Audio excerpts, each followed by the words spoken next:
to do some. I'm like, is this shit worth it? Is this worth dealing with the PTSD. consequences Yo, of my dad? You know what I'm saying?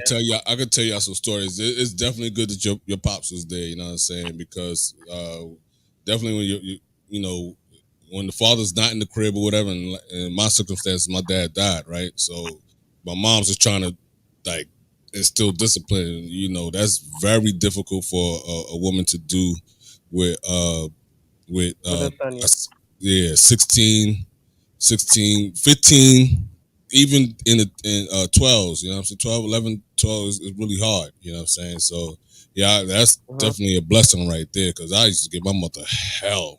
But, yo, what's up, 100? Yeah, what's good with it, bro? Welcome to the stream, bro. Yo, what's up, man? It's been a while. Yo, what's good? What's good? I had to turn my mic on. Now I was I'm simulcasting this, so I just was setting that up in the meantime. What's going on, y'all? Hey, that's Cool. what's up. Hey, make sure if y'all not subscribed to Keep It 100's channel, that y'all make sure y'all go over there and show him some love. If one of the mods could drop the link to Keep It 100's channel in the chat, make sure that y'all do that, man. So, yo, speaking of which, man, I'm really happy that you came up here, bro, because two things that we could talk about. The first thing that we could talk about is when we gonna have this conversation, you know what I'm saying, with Hood Conservative on your channel, which is gonna be a great time, you know what I'm saying, and then that philosophy that we was talking about on the phone a couple nights ago. I thought that was some deep stuff, you know what I'm saying? Like I wanted to actually get into that. So man, shout out to you, man. So what, you know what I'm saying? Like, you know, go ahead and, you know what I'm saying, say whatever you want to say, and then we get back into this, you know, we just over here rambling. Oh, I'm just trying to catch up with the conversation. I don't know what the stream is about. I just walked in the door. So yeah, but I guess put me on first, and you know, I'll speak to whatever's going on, you know. No, right. No, we're just chopping it up. We're just chopping it up about how we used to get beat up by our dads, you know.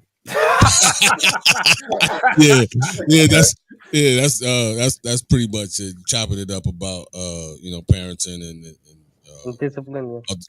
Some other things to that nature. You know what I mean? I was reflecting on my household when I was growing up in Brooklyn, and you know, having my dad in the house, you know what I'm saying, and being disciplined when I came home with a high top one time, you know what I'm saying. So, you know, things like that. What, a fade? Now I had, it was a high top fade. Yeah, it was high. Yeah, so I had to get it cut down to a fade. It couldn't. Okay. That's crazy. It couldn't be high. You know what I'm saying? My father raise her head. Yeah, he said his words verbatim were, "I look like a hoodlum and I couldn't live in the house." And I was shook to death. Like, okay, where am I going to live? You know what I'm saying? So I marched. You were like 9. That's crazy. I was like 9 or 10 or whatever. You know what I'm saying? I part of BK? East New York. Okay. Yeah, I went to Gersh. I mean, I went to Jeff when the kids got shot. That's when we first got metal detectors. You know what I mean? I think our schools was the first black school to get metal detectors or whatever. So I don't know why these PC schools can't do the same thing. They the ones who suffer the worst atrocities, but I'll leave that alone. Yeah. What year? We had what year did you get? Did your school get the metal detectors? It was 93. It was no, man. I think it was like 92. Okay, I'm about to say if it was 93, then we had them joints before that. Yeah, I went to E-Hall on Flatbush. Got you. Right. So you know, my mother went to Erasmus Hall for a little bit. You know what I'm saying? And she left. You know right. Yeah, I went to E-Hall. I'm from. That's what's up.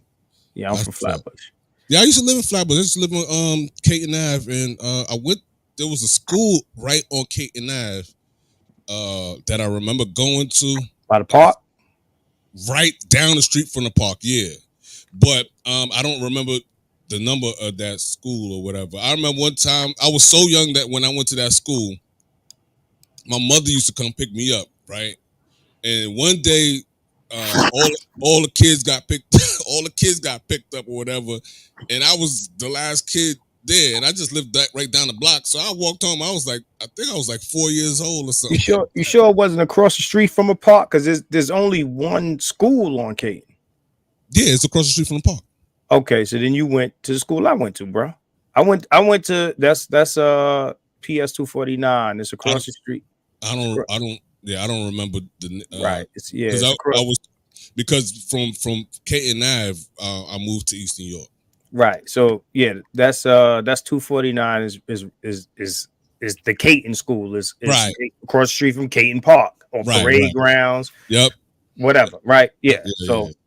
Yeah, man, I went to that school. That's what's up. You know what I mean? You know, it's a small world. Like, you know what I mean? We don't know each other, but we, somehow, some way we be, within the same vicinity and stuff. You know what I mean? If you what was your graduate year? 97. Now, okay, so you were there later than me. From high school? Yeah. I was done in high school 93. So that's why I say in 92, I say right. 90. Okay. Right. I was in high school 92, 93. Gotcha. Right. So, but yeah. I'm from around there, and I went to that school. And parade grounds, they have fight every day. Kids fight in the school every day after they get off the bus. What else is new? You know what I'm saying? So check this out. I'm glad both of y'all is on the stream. I'm glad we got KeepItOneHunned on the stream, and I'm glad my man AB Promotions on the stream, because we had actually brought this up on the last stream, and we didn't actually get to go into it. But we was doing this stream where we was talking about guessing the difference between people who was like non-FBA, how you can tell the difference. And what I was saying, because AB Promotions has said this, and you had said this before too, KeepItOneHunned. I know exactly what you're gonna say. Go ahead. You know exactly what I was gonna say. Yeah, like that being, growing up in New York, or growing up in a diverse metropolitan area, you can identify like the difference between like somebody that's Haitian, somebody that's Nigerian or Senegalese, based on like accent, or like based on the swag, or like whatever you can identify from the culture. I didn't grow up around like a diverse group of people like that. Like most of the people that I grew up around was basically foundational Black Americans and white people. You know what I'm saying? And like some Latinos here or there, maybe some like Puerto Ricans, or what I'm saying, like a couple Mexicans or something like that. So like how, like, say for instance, like you got somebody that's from Jamaica in New York City, and you got somebody that's from like Trinidad and Tobago, based on like identification or interaction, how do you tell the difference? I give you look. Okay, so between those two, I know the differences in the accent. The Jamaican accent is much more rough than the Trini accent. The Trini accent is I always say they sound like they singing and shit. Trinidadian and Guyanese kind of sound similar, but you can even tell them apart when they talk, depending on what words they use or whatever. You definitely will know who you speaking to on how they talk. Like, 100 is KeepItOneHunned. Jamaican accent is really, really hard. So a Jamaican accent is more like, like what boy, like that type of thing. You know what I'm saying? The bomber clot and the ras clot. And forgive me for my island people, right, who are listening, right, like this, like. Yankee boy don't sound like Jamaica. I'm just saying. Also, so right now, what KeepItOneHunned is, he's actually doing some mannerisms that you can't see through. You know what I mean? Because there also are mannerisms that come along with that also. So I caught that right there. You know what I'm saying? But yeah, definitely they like a Jamaican be like, look, Lamont, I know the whole language, but the Trini thing is a little different. Like, I'm out on the West Coast, and they don't know the difference between neither one of these things. And Trini is more like, it's more melodic and shit. It sounds like a calypso record. Like, we used to have this place on Church Avenue, this flower spot, right? And I was joking to my boy, right? And said, you go in there and they say, Hello, welcome to the place, sir. Yeah, We'll decorate it's your much whole more. house with It's sweet. flowers. Yeah, it's sweet. It's like real nice. Like, It's yeah, more it's inviting. right. It's right. It's much. It's It's yeah, much more yeah, inviting, you know. yeah. Oh God. But I'm saying, like, see, but the thing is, that's not the only. Yeah, like that's not the only. That's like not the only accent you dealing with. You got Guyanese people, you got Bayesian people, Right. You know what I'm saying? You got the Haitian people. You got well Panama, they speak Spanish, but still, you got Panamanian people. So, this it's mad. And then between the Africans, you got Ghanaians, you got Nigerians. You know what I'm saying? I think that's the two major African groups that will come through. But there's so many different people, and then you got your FBA that be there too. You know what I'm saying? Like you can't forget FBA right down there. Now I'm from Flatbush.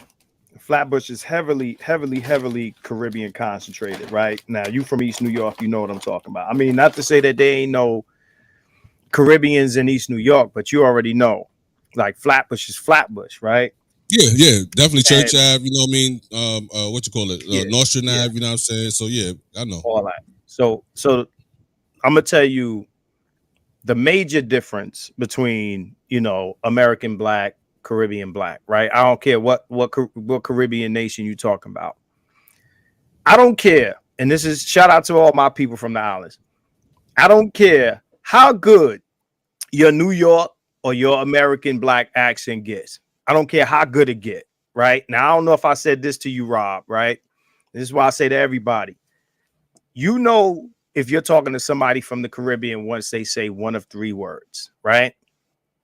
Comfortable, vegetable. I think it might be two. Comfortable and vegetable. So you say vegetable, you say comfortable, right? They say vegetable. Comfortable. Okay. Once they say that, now I don't give a fuck how good they accent gets. When they get to them words, they gonna say it like that. Gotcha, nigga. You're not FBA. Once you say it like that, you know what I'm saying? And the Jamaicans, what they do is they add an H in front of a vowel. Or they'll take the H away. If there's an H word, they remove the H, but they'll add the H in front of a vowel. Right? So it's a truth teller saying oven, right? But if you're Jamaican, you say oven. Put it in the oven. Put it in right? You not hear me? Right? You hear me, right? This is actually a great breakdown right now. Like this is actually really good. Right. They take the H off the H words and they put an H in front of a vowel. Right? This is facts. Everybody who been around Jamaicans long enough knows this, man.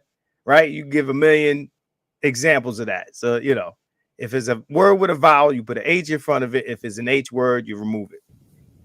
Period. Yeah, that's actually a really good. That's a good synopsis right there. I can't argue with that. That's 100% facts. Mm-hmm. Yeah, that's hilarious, man. That's facts. See, now that I got my guide to identifying non-FBA Black people, we're gonna have to do a little survey. I'm gonna have to go. You know what I'm saying? Me and Grind and Motivate gonna have to do some reaction videos. We're gonna have to slide up to New York City and put that, and guess where people from. Hey, on the last Reactz though, I got that though with picking out who was not the African or whatever, because I knew it was between the girl and that guy or whatever. So yeah, right. That's facts. Shout out to Truth Teller said the way they pronounce 3 is tree. Tree. So that's another thing is the TH they'll pronounce like a T, and the T they'll pronounce like a TH. That's another thing they do. Right? So your teeth, my money. Your teeth. Your teeth, my money, right? You stole my money. but Yeah. 1, 2, tree. 1, 2, tree. Tree. No, fuck the H. That's behind the T for 3. Fuck that. It's 1, 2, tree, right? If you a thief, your teeth, my bomba clock money. This breakdown is phenomenal. Like, this is actually really on point. Yo, this is dope. Bro, I had to learn this language when I was a kid, man. Yo, you know what I'm saying? You had to learn this language. I don't think there's been a better breakdown ever, man. This is dope. Yeah. This is definitely a good breakdown. Yeah, definitely breakdown. Yeah, your teeth, Right. your teeth, you know. Your teeth, punch you in your teeth. teeth. There ain't no H in teeth. When you talking about the teeth in your mouth, it's teeth. It's teeth. I punch you in your teeth, man. your teeth, right? The teeth is somebody who steals shit. Something, yeah. You stole something. That's somebody who steals shit. But teeth, teeth. That's your teeth in your mouth. Get that H out of here. You know what I'm saying? Jamaican have a funny relationship with the letter H. But yo, Brooklyn was dope, man. The best time I ever had was living in BK, man. You know what I'm saying? But you know, it was more, even though everybody was from different places or whatever, it was like I said in the last Reactz, it was more community involved. Like everybody, you could go to people's houses and you know, not worry and stuff like that when your mom's or your dad, well, it used to gonna be your mom's, when she yelled down the block for you, whatever, you could hear her type thing, you know what I mean? And you know, you go home. You know, nowadays, you know, you can't do that no more. You know what I'm saying? It's almost sad. I mean, I ain't really mean to bring it down though, but I'm just saying, like, yo, those you killing the high, bro. Those days was dope, man. Those days was dope. Let me stop, man. Let me stop. That's good shit though, man. That's good shit. So yo, 100. Give everybody like a little preview, you know what I'm saying, like synopsis of the politics as usual stream, how that's gonna go, like what the plan is for that. So we're gonna have a conversation. It's gonna be me, Rob, and shout out to Hood Servatives. Hood Servatives is gonna come through. Me and Hood Servative been trying to do a collab for a minute, and you know, I wanted, you know, definitely. Well, me and you were supposed to do at some point like a political discussion on my channel. So I'm like, all right, well, you know, Hood Servative is obviously conservative, right? I think the both of us, I don't think that we're left or right. We have, you know, I guess views that could be considered liberal or views that could be considered conservative at the same time. But what I plan to discuss with Hood Servative, and you know, I don't know who else might jump in if anybody else jumps in. I'm gonna be very selective of, you know, it ain't gonna be open panel. It's gonna be us, and maybe depending on who shows up, I might add them. Pretty much politics as relates to black men, right? Or what's good for black men, politics wise, our interests and things like that. You know, you got a lot of people in the space who feel like conservative is the way to go for black men. You got people who disagree with that. You got people who are saying they're voting their interests. They ain't really concerned about party. You know, so all of these things are going to get discussed. What can black men expect from either side or not? You know, whatever. You know, I don't know. I know that's the basis of it. I don't know where it's going to go from there. But yeah, we're gonna be talking a lot of that type of stuff. Some of the stuff, you know, has come up in past streams of mine, but you know, I've never really, like, I'll speak on these things and then I'll have people in the chat either agreeing or disagreeing. But you know, to have Hood Servative come through, you know, it'll be interesting because, you know, he's like really politically, you know, inclined. You know what I'm saying? So I'm gonna bring him through, and I'm gonna bring you through because your whole platform is politics. So it'll be interesting to to have you, him. You know, I got my views also, but you guys are like really on it. Yeah, I can't wait, man. That's gonna be a good conversation, man. I can't wait for it. Real quick, so that's interesting because actually right now I have an election going on in my town where I live, and I'm not voting. Personally, I'm leaning towards if and when I need to vote, I'm leaning towards voting my interest, right? Right. The thing is that learning who's who and what's what is a little bit difficult for me because of my work schedule, right? And it's getting into politics and finding out who has the best interest is a little bit difficult when they only give you flyers when it's time for you to vote for them.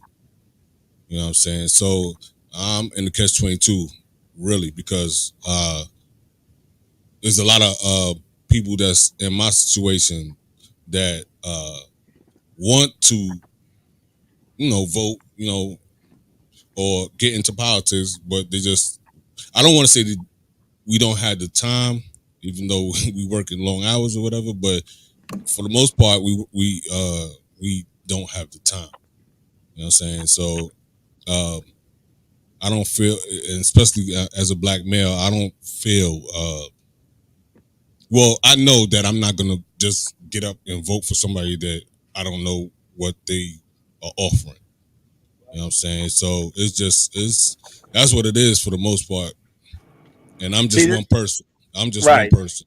The thing is, the sad thing is, I mean, I'm all for men voting their interests, right? Or people in general voting their interests. I understand why women vote for the Democratic Party because they have interests, but at the same time, my question, and I don't want to get into this too early, my question is, what are we being offered? What is the black male interest? And I'm not asking this is rhetorical at the moment.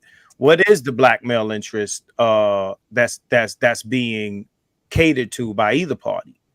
I mean, I know what our interests are. I just don't know that anybody's selling.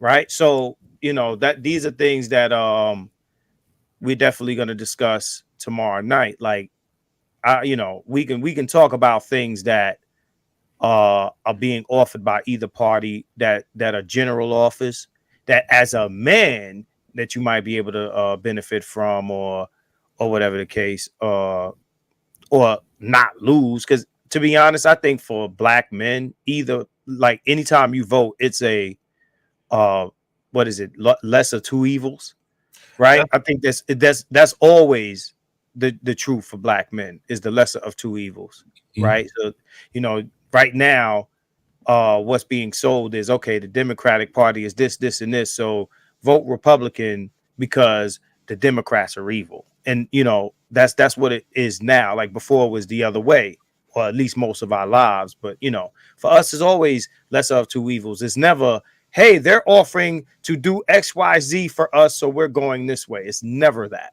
Facts. It's never that. So somebody don't have to sell me on that. Yeah, I agree 100%. Definitely agree with that. Definitely agree with that. Right. So so don't give them. I'm definitely. I'm gonna tune in. Yeah, I'm gonna tune in. The grind. Keep it 100. Don't pop. And I'm subscribed to him, but he don't really be popping up on my feed. And I saw something today from you, 100. It was like a post, but I can't remember what it was. It was asking a question. I don't know if you remember what it was. Was it short or full video? I think it was a short. No, it wasn't a short video. It was just like a caption or something. It was that crazy community wall he got. The famous Keep It 100 community wall. Yo, that caught my attention, but I can't. I don't remember what it was because it So was early in the morning. Right, I'm gonna go. But this was today. You seen It it? was today. It was today I saw it. Right. Today. So yeah, I'd have to go. Let me go to my community tab and see my community wall. And my community wall. I post on the community wall multiple times a day. So right now you got the Supreme Court amendment to take the Second Amendment rights. Yes. Is it Yes. that? Yes, that's what I saw. Right. So let me see if I can. I don't know if I can share this. I'm gonna try to share it. Here we go. You can pull that up, Rob, if you can. Yeah. So I think this is what he's talking about. So yeah, Yes. Supreme Court to weigh Second Amendment rights of those accused of domestic violence. Yeah. I'll be speaking on this tomorrow. Mind you, isn't the Supreme Court is right leaning right now, isn't it? Yes. Right. So this will be very interesting because these are usually the guys that scream Second Amendment. Well, and also my immediate question is, why are the Constitution people, the conservative court, Clarence Thomas and all them guys, why are they considering taking the rights of accused, or Right, people who are accused? Shouldn't they be given their due process, part of the Constitution, which all has to do with a lot of the the conservative values and all that, due process and all that? Accusations are not anything until a conviction. Facts. Yeah. Now, I wonder is that a mistake on the part of I didn't even catch the accused part. I just saw domestic violence. Right. I mean, most people most men are gonna see accused. Like a lot of guys did catch the accused. I think more people they'll miss that. The thing is, I'm wondering is that on the part of the person who wrote the headline, or is that a fact? Like all they need is an accusation, because you know what I mean? Because sometimes people write shit the wrong way, and then we reacting like accused when it's like, no, it's not really accused. Like who knows? I don't know. But my question also would be, I actually think that what is written is what is meant, right? So if you're accused of something, even whether or not it's factual, you can lose specific rights. And then this is not the only attack. We're being attacked by different, like from many different sides. You know what I'm saying? So this is just one instance of being attacked. You know what I mean? But let me ask you this, because I mean, when you say we are being attacked, I don't know if you mean racially I mean racially. I mean racially. Because that's why. I don't think this has any racial context, at least not written here. I mean, we all know once laws are passed, then the way they are carried out has racial context, right? And that's what I try to explain to conservatives. Like, like whatever laws get passed, don't think that it'll be adjudicated the same, right? But the thing about this, right? Let me ask you this: if let's say it's about taking away Second Amendment rights for accusations, has there ever been anything else where the law has applied or a ruling or a judgment based on an accusation? I understand the social implications of accusations, but I've never seen them pass a law where they're saying, okay, you've been accused of this, so therefore under the accusal, we're going to take this or that sort of right away. I don't think that's ever happened. That's why I think this might be just a bad headline as opposed to something that comes, because you can't, if I'm accused of something, I'm innocent till proven guilty. So you can't take away a right or a privilege based on an accusation, at least not permanently. Well, they always, the government, when I say they are trying to do away with a lot of things that are supposedly privileges. So I wouldn't put it past them to just arbitrarily take away something from people. Well, No, it I'm just also thinking about depends on who this. they are, because the government is not necessarily a monolith either. Yeah, You know That's what I mean? Like, true. That's right. true. Yeah, If, yeah. But I understand what if you're saying.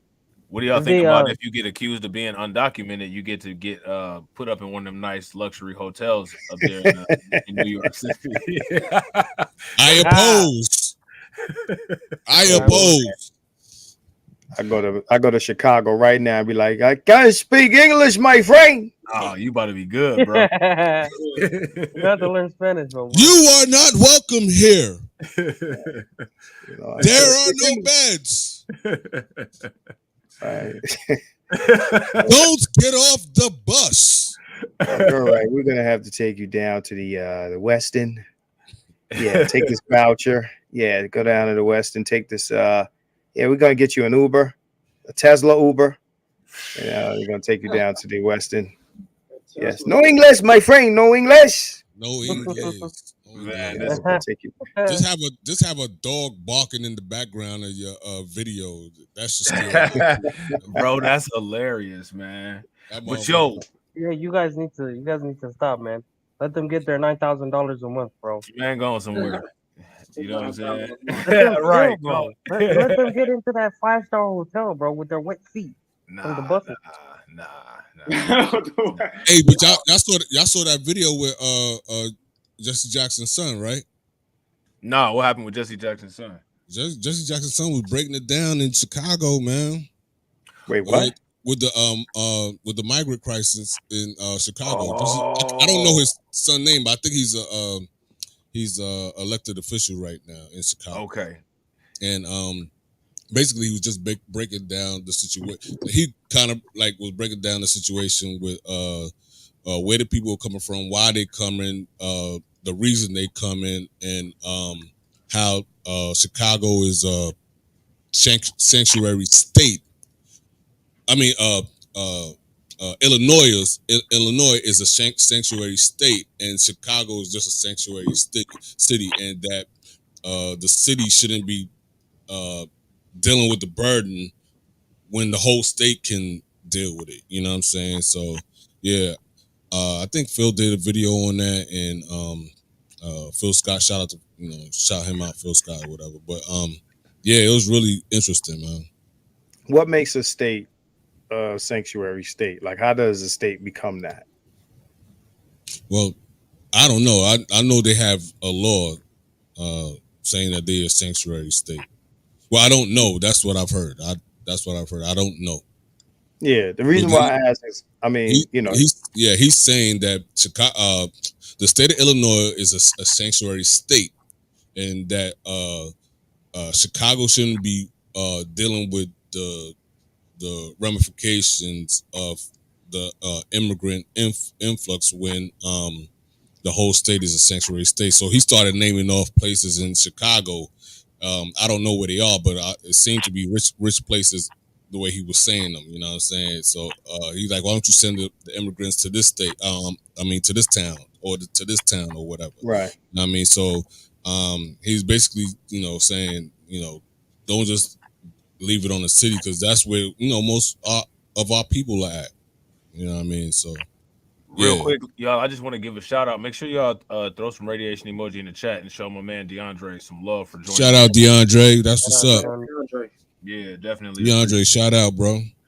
Now that issue that you're talking about, I think Hurricane IQ put the guy's name in the chat, Jonathan Jackson. Is that the most recent town hall meeting where all these news clips are showing up from? I think so. Okay. All right. Cool. Yeah, because I want to check that out. It's pretty lengthy, but he kind of breaks it down.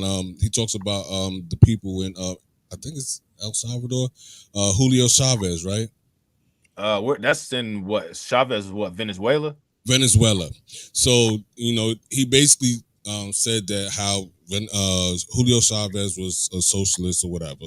I'm just using the words that he used, and that he was, he was doing things to benefit his country, and that the United States put sanctions and all types of other stuff to stop them from making money or whatever, so they're not able they're not able to use the dollar, and then what happened was that their money hyperinflated. Oh And yeah, I seen that. he also said that basically they had the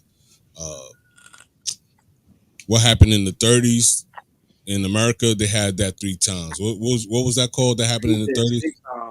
Depression. Wait, the Yes. depression? Yeah, the depression. Right, that happened to them 3 times over. So what he said that because that's going on over there is a reason why he said they basically walking up here.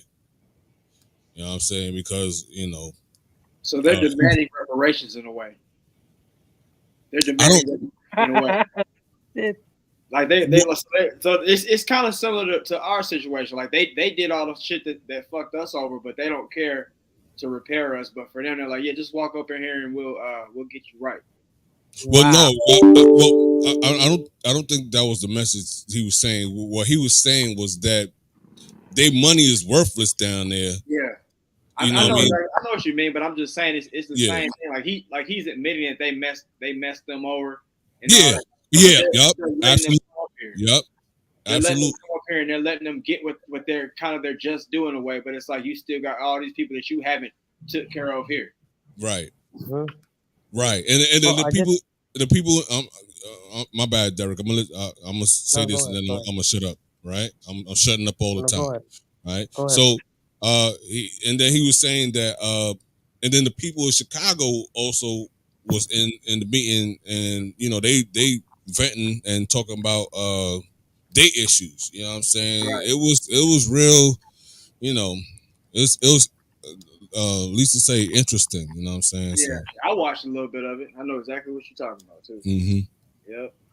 It's just interesting to me how America got it to pay for everybody else's oppression, everybody else's suffering, everybody else shit, right? They can rescue people across water from their issue, right?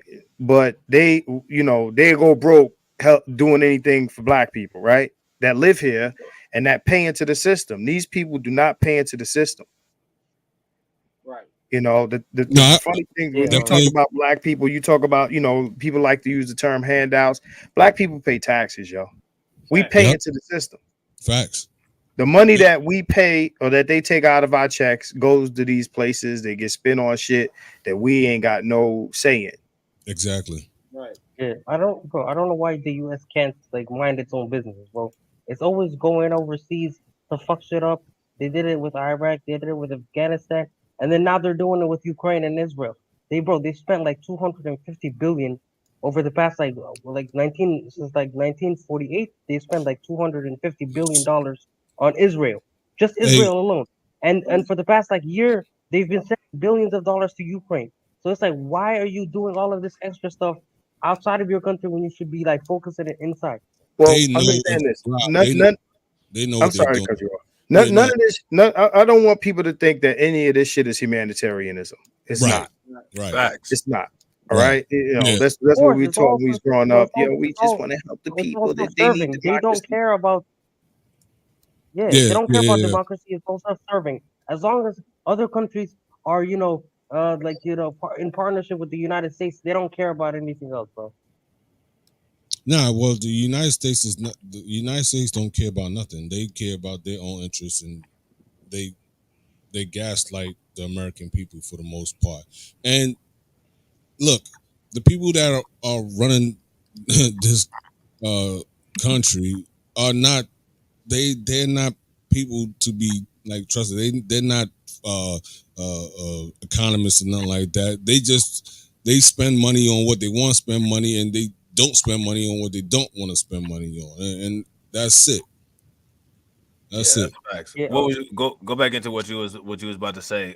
Keep it 100, because I think I know exactly where you was going, and I wanted to hear you land your plane. After that, I got a question for Keep It 100.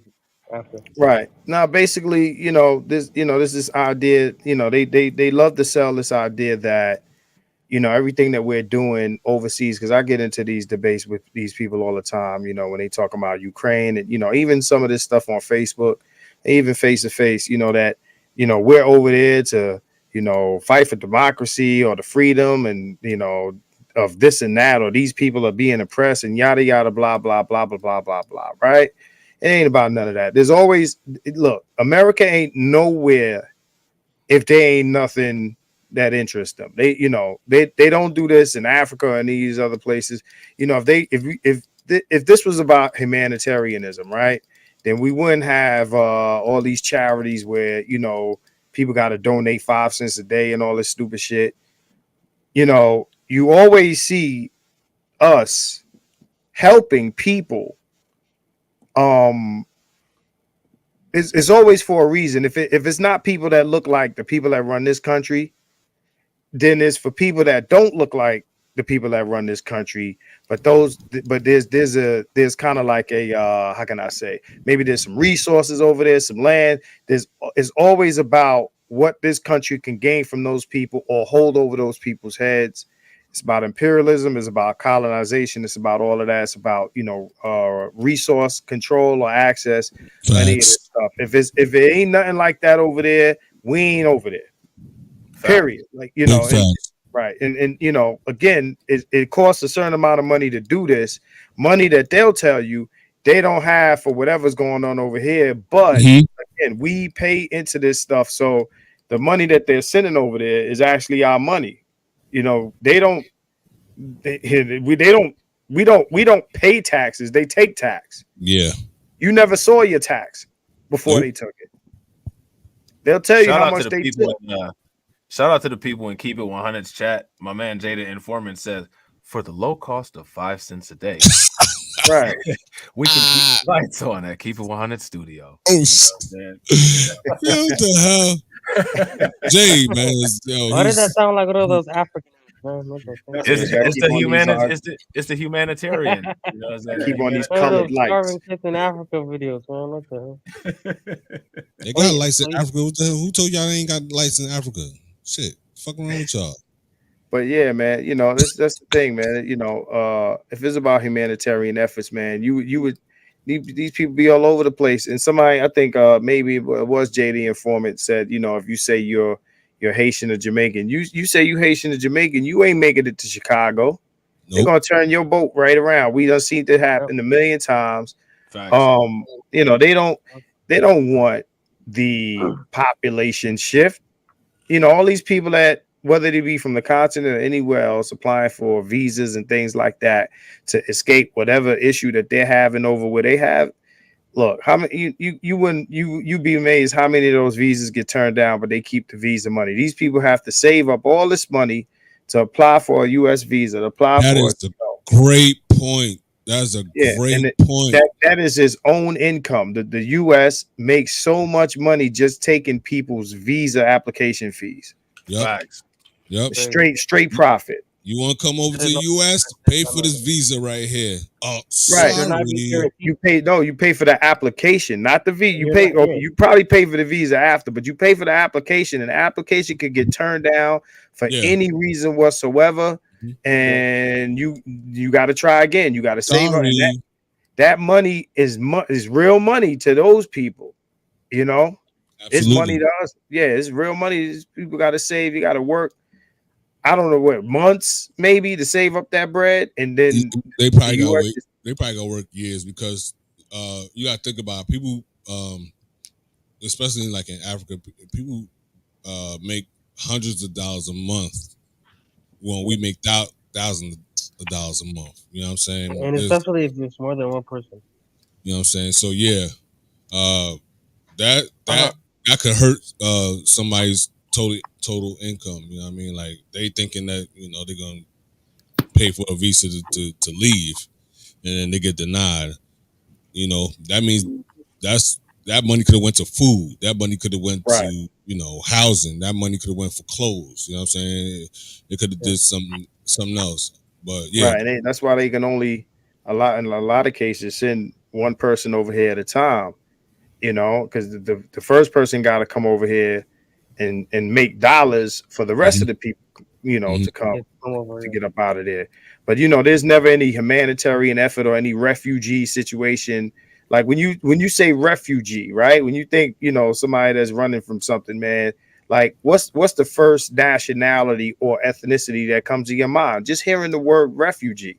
It ain't nobody black, I'll tell you that. Yeah, you're not thinking somebody black, even though there are some wars going on in some black countries, but you're not thinking about anybody black. Right.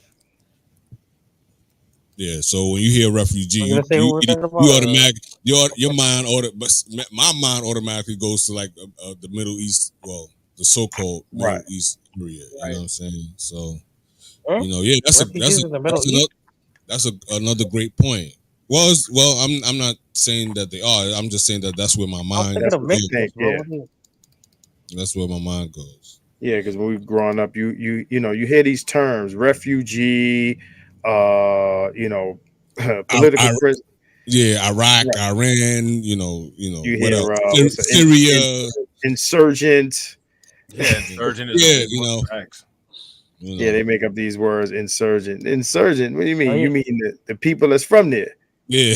Right. Fucked up their country and now they're coming over to yours, bro. Insurgent. Yeah, what was I gonna say? The way the media twist things is it's interesting, man. I'll say this though. Once black people stop dealing with the mainstream media, like I said before, we'll be okay. You know what I mean? They actually need us. We don't need them. You know what I mean? So Keep it 100. I had a question for you. What's up?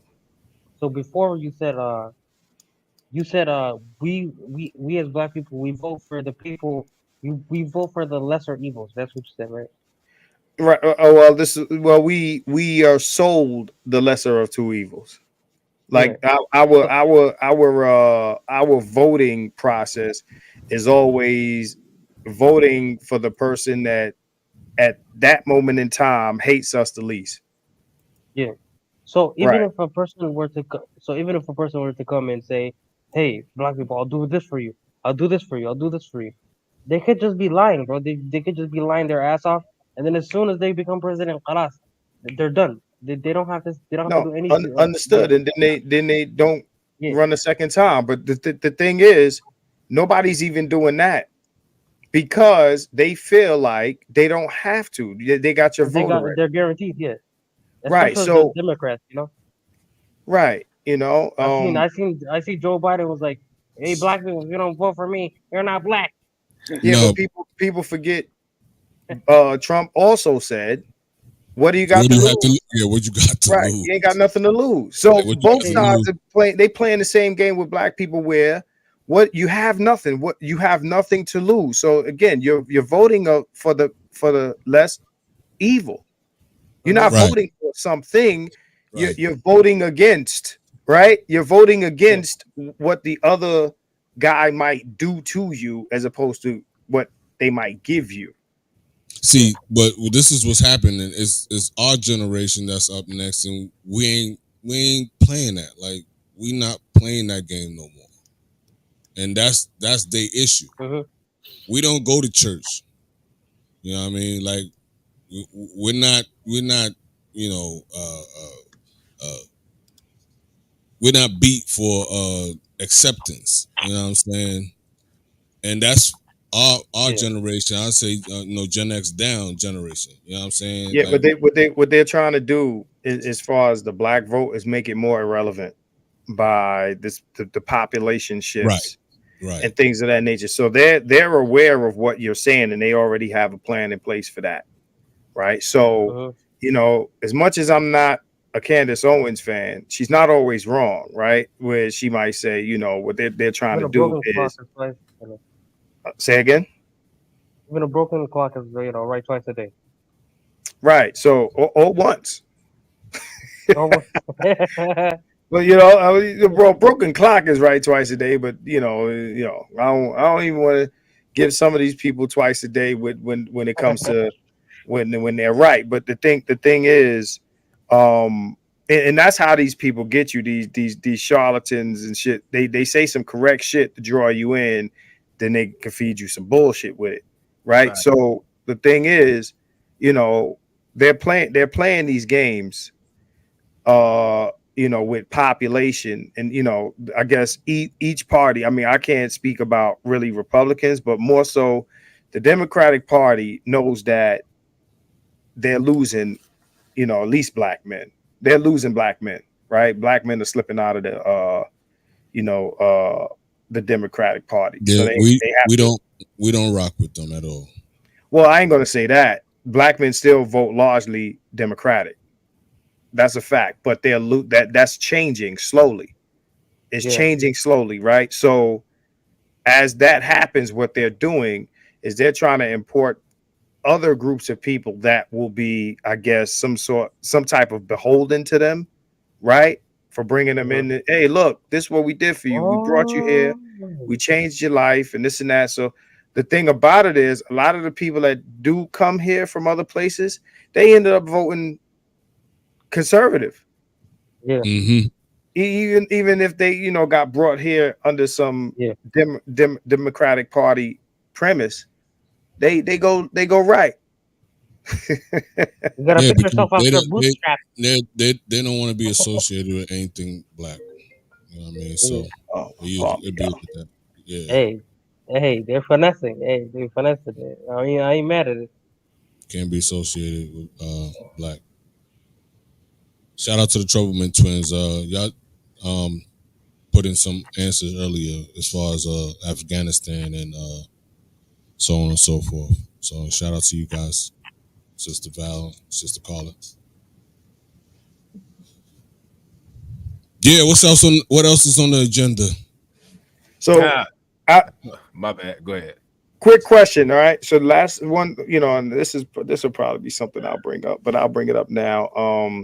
Mark Lamont Hill, fired from CNN for speaking up against, Palestinians. I know that y'all are up on this right now. I'm gonna tell you, sometimes I like dudes. I probably say most of the time I don't. I'm talking about Mark Lamont Hill. But in this instance, I guess I'm gonna ask the panel, what's you guys' take on him? His stance on what's going on over there, his fire, et cetera. What did he say? What did he say? What was his stance? No, I think he made a speech basically on the behalf of the Palestinians against Israel. I would say he is partially vindicated. I'm not saying that I rock with Mark or anything. I'm just saying that from him put himself out there, he was a little bit vindicated because now college students, like the younger generation is they are checking. They not just you can't tell us what to think. If you tell us, we're gonna go check and see whether or not it's true or not. You know what I'm saying? Right. So I think he's been vindicated. Now what the thing is in this country also is that when you tell the truth, you know what I mean, you just you get put to the wayside, or you know what I mean, you stop your career. You know what I'm saying? So that's how it works over here. You can't if you're going to be a person that's about being truthful or whatever, you have to be able to weather the consequences or whatever. So I don't think he's done a bad job with weathering it either. You know what I mean? I guess he's been fine at work, but I think he's been vindicated.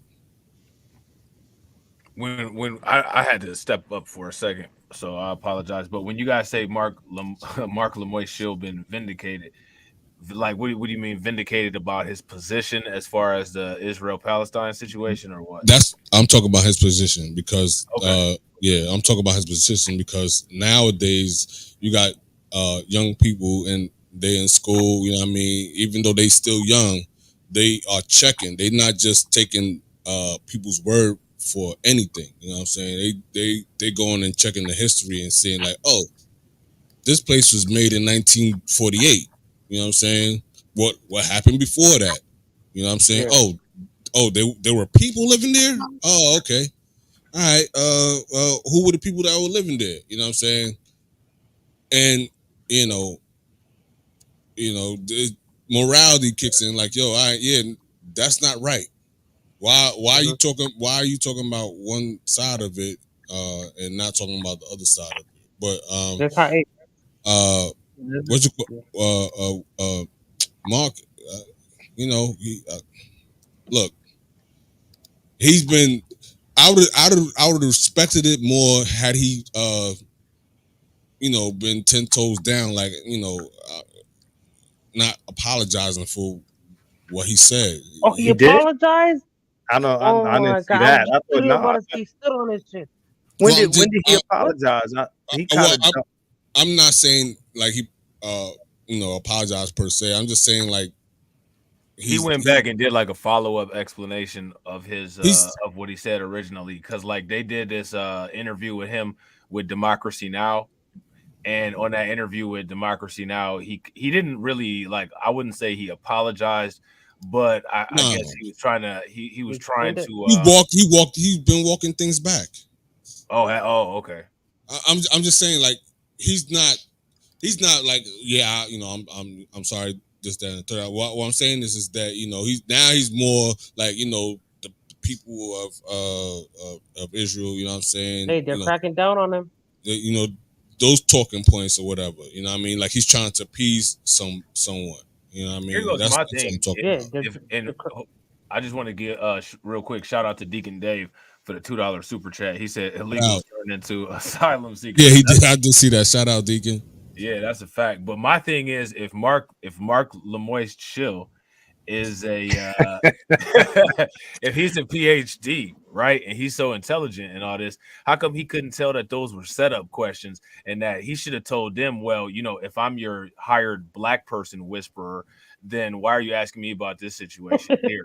You know what I'm saying? Because like I wouldn't even if I was working for a major news media, I'm not gonna say anything about it.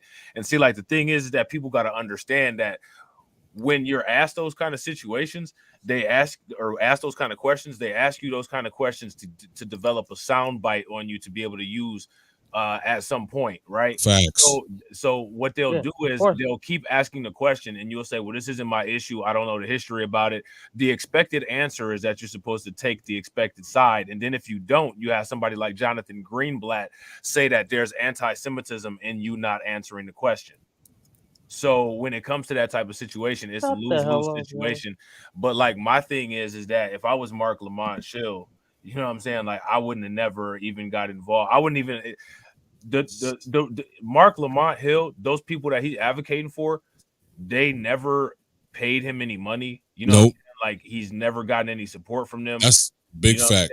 And like now what's going on is that is showing that he's advocating more for these other groups of people than he is advocating for the people that he belongs to, and he's sitting here looking stupid, and now he's on Al Jazeera doing the news. Gotta agree. That's a big fact right there. You're right. He advocated for people that didn't even have his back. See, like my thing is like I'll talk to y'all about how I feel about that situation, and somebody may capture some things that I say and take it and twist it, but I don't owe them people anything. I'm not going to address or try to change any type of verbiage about anything that I said at all, because honestly, like I don't care about the situation other than how it affects us as far as black people. You know what I'm saying? So you're not going to catch me going around advocating for either side. I'm gonna talk about things from a historical context and show tactics of how the media is used to perpetuate certain messages, like how messages are perpetuated against us. But as far as we want you to take a hardline stance, that's one of the reasons why if I was a news anchor, I wouldn't be working for anybody. I'd be doing my own independent news media, because I'm not gonna have no outside interest trying to put pressure on me to advocate one way or the other. You know what I'm saying? Yeah, that's what I was going to say, because you work alone. So no, you work your own channel, so you get to say whatever you want to say.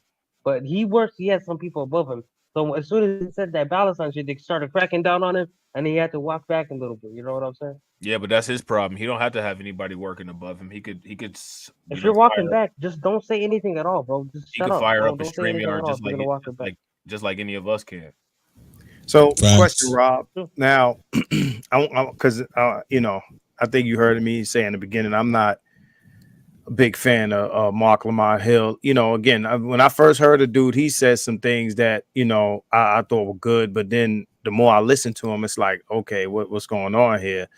Now I hear you mention, or you call him Lamont Chill, right? So I want to hear, right? I want to hear your viewpoints on him to see if they kind of like where I'm coming from with him. I'm curious. Man, first and foremost, like homeboy is he's a simp. Him and Michael Eric Dyson, you know what I'm saying? They're very anti-black male. You know what I'm saying? First and foremost, like Right. he had went on that whole tirade about he was about to try to do this investigative process to try to get a bunch of people locked up as far as Freaknik goes. You know what I'm saying? I remember that. I don't know who paid him to do that or who told him to do that, or if there's like some cold case file or something that's going on out there where that's something that needed to be looked into. But he didn't do that for Harvey Weinstein. You know what I'm saying? He didn't do that for Jeffrey Epstein either. Facts. You know what I'm saying? Facts. But Wait, just get off topic for a second. What's that? No, off topic for a second. I heard about this Freaknik shit a while ago. What is that shit? Is it like Derek, weird shit? shut up. It's some old people shit. I need to know. Hold on, man. Just Google it. What the fuck? Some freaky concert shit. What the fuck? Freaknik, just Google it. God damn it. What? Okay. So, that shit ain't nothing but spring break for black people. That's all it really is. Big fact. That's pretty much what it is.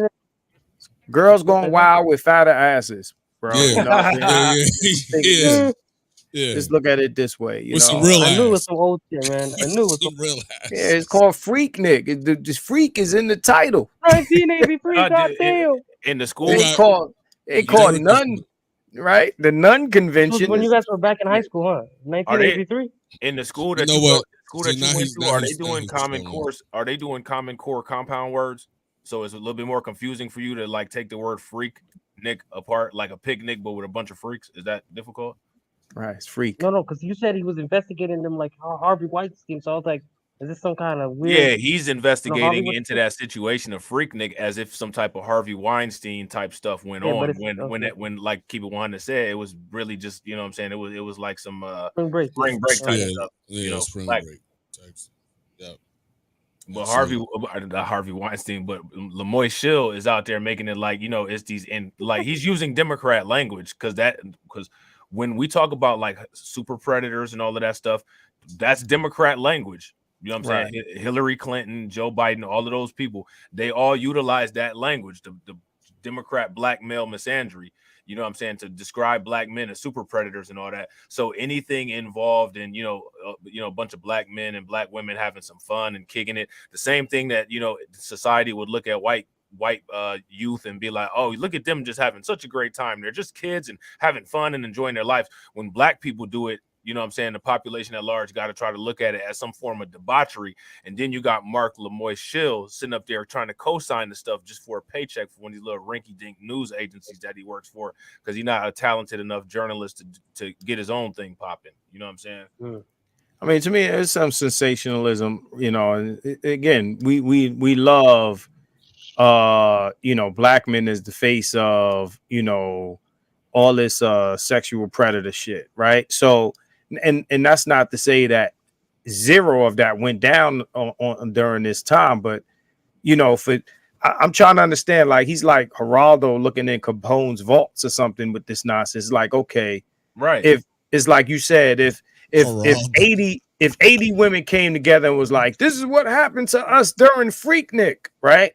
and that shit started to get some traction, that would be different. And then Mark Lamont Hill decides, hey, nobody's paying attention to these 80 women, right? But that's not what happened. Right. My man took it upon himself, like, I'm going to find out what happened at Freaknik and if any sort of improprieties went on the behalf of black men. Like, word? And his ass was down there at Freaknik kicking it. Yeah, he was. Oh, can somebody tell Mark's old ass nobody cares about Freaknik, bro? That was like 30 years ago, man. 40 years ago. Everybody cares about Freaknik. It was 40 years ago. If they brought Freaknik back, damn, it would be so many videos with blogs from Freaknik up on YouTube. Yeah. Right. When was the last week? Even your young naive ass would know what Freaknik was after You that. might be down here. Yeah, he would be down there. I'd be out there. Listen. The females, listen, the females should be happy that the internet did not exist at the time. Yes. Yeah, that's Oh my God. I saw a bunch of old ladies coming out be like, "Oh, I was a Oh freaky my bitch God. back then."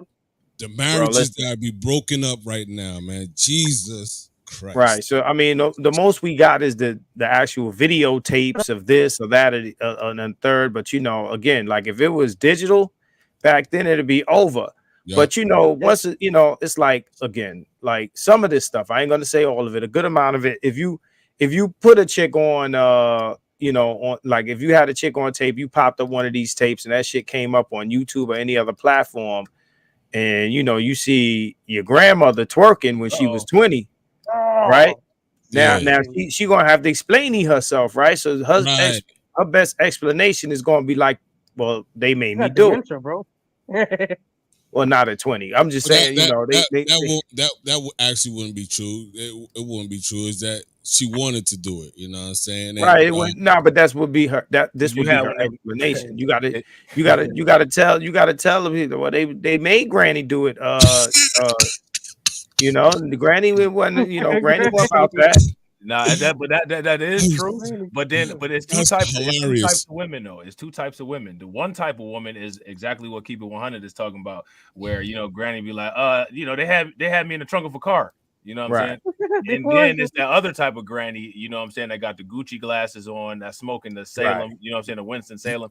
And I did. Yeah, child, hell yeah, I was down there. That's how your father was born. That was me. We talking about the LaWanda Page grandmothers. You know what I'm saying? The old Esther, old Esther grandmother. That's right. I was just there shaking my head with the best. You should have seen Granny go. Oh man. That's hilarious, man. That is man.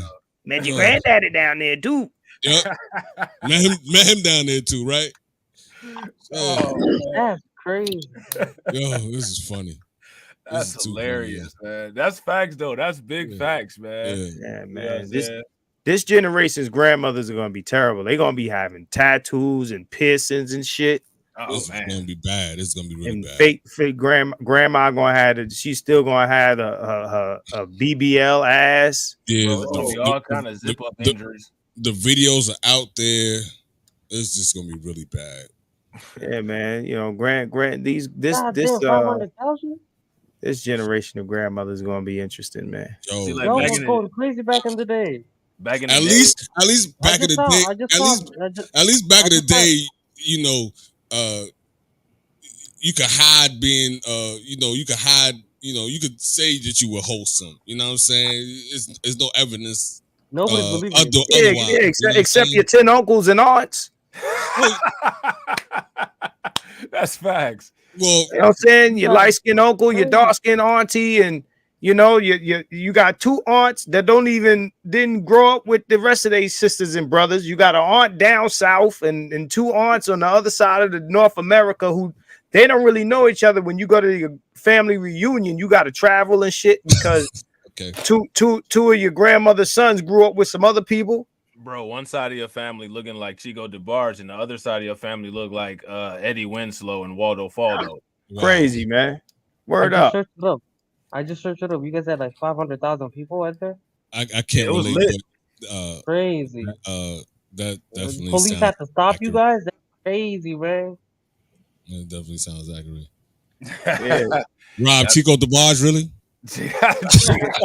Bro, it'd be so like a lot of families, especially like a lot of FBI. I know. I'm just joking. Well, I'm just saying that's funny as hell. Bro, they got the Eddie random, Winslow and stuff. So yeah, it's a random Christopher Williams looking uncle. Just ran the whole rest of the family a dark skin, and then it's just some random Shamar Moore looking nigga. Like, yeah, that's what I'm saying, that's my brother right there. Like, okay. But then your uncles and aunts, none of them got the same last name and shit. You know what I'm saying? Like everybody, you got cousins that the cousin's last name is the dude who you know, your uncles, that was his father, but none of his brothers and sisters, all your cousins and all your uncles and all got different last names and shit.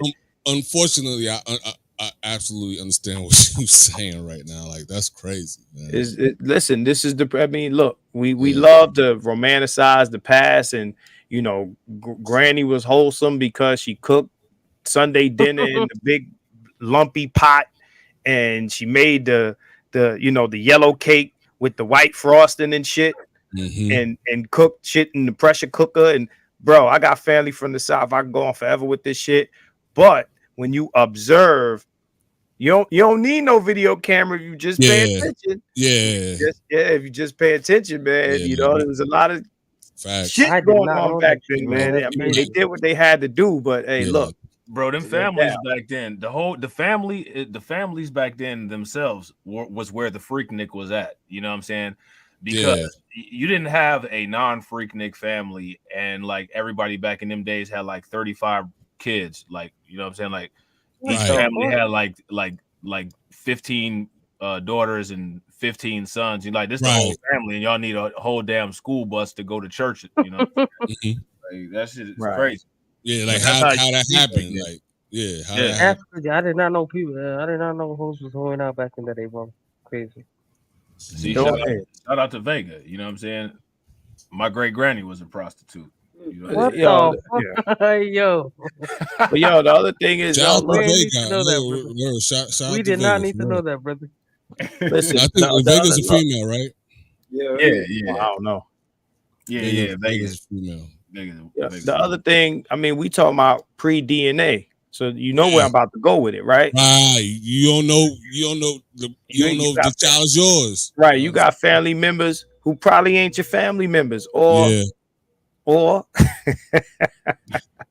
you know, especially if it's on your pop side or whatever the case may be, man. But you know, it's dudes who grandmothers ain't really their grandmothers. Yeah. You know what I'm saying? Your cousin ain't really your cousin. It's deep, man. There's niggas out here mad at they daddy that ain't they daddy. Really, Not really. You seen that Kirk Franklin thing, right? Yeah, absolutely. Yeah. I've seen a little bit of that. Yeah. Shout out to D Scott for the super chat. Make sure y'all show him some love. Shout out D Scott. Names in the chat.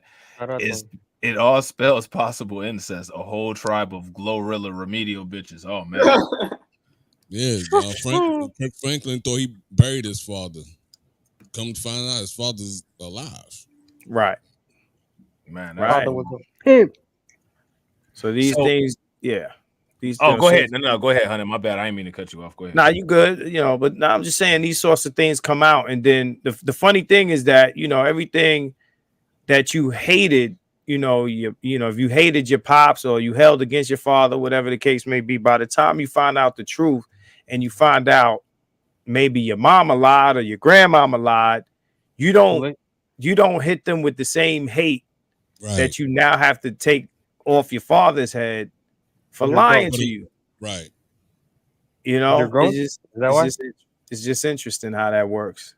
Is that why keep it 100? No, is that why what? Because you're grown. Because you're grown, you're not hating them the same because you're grown.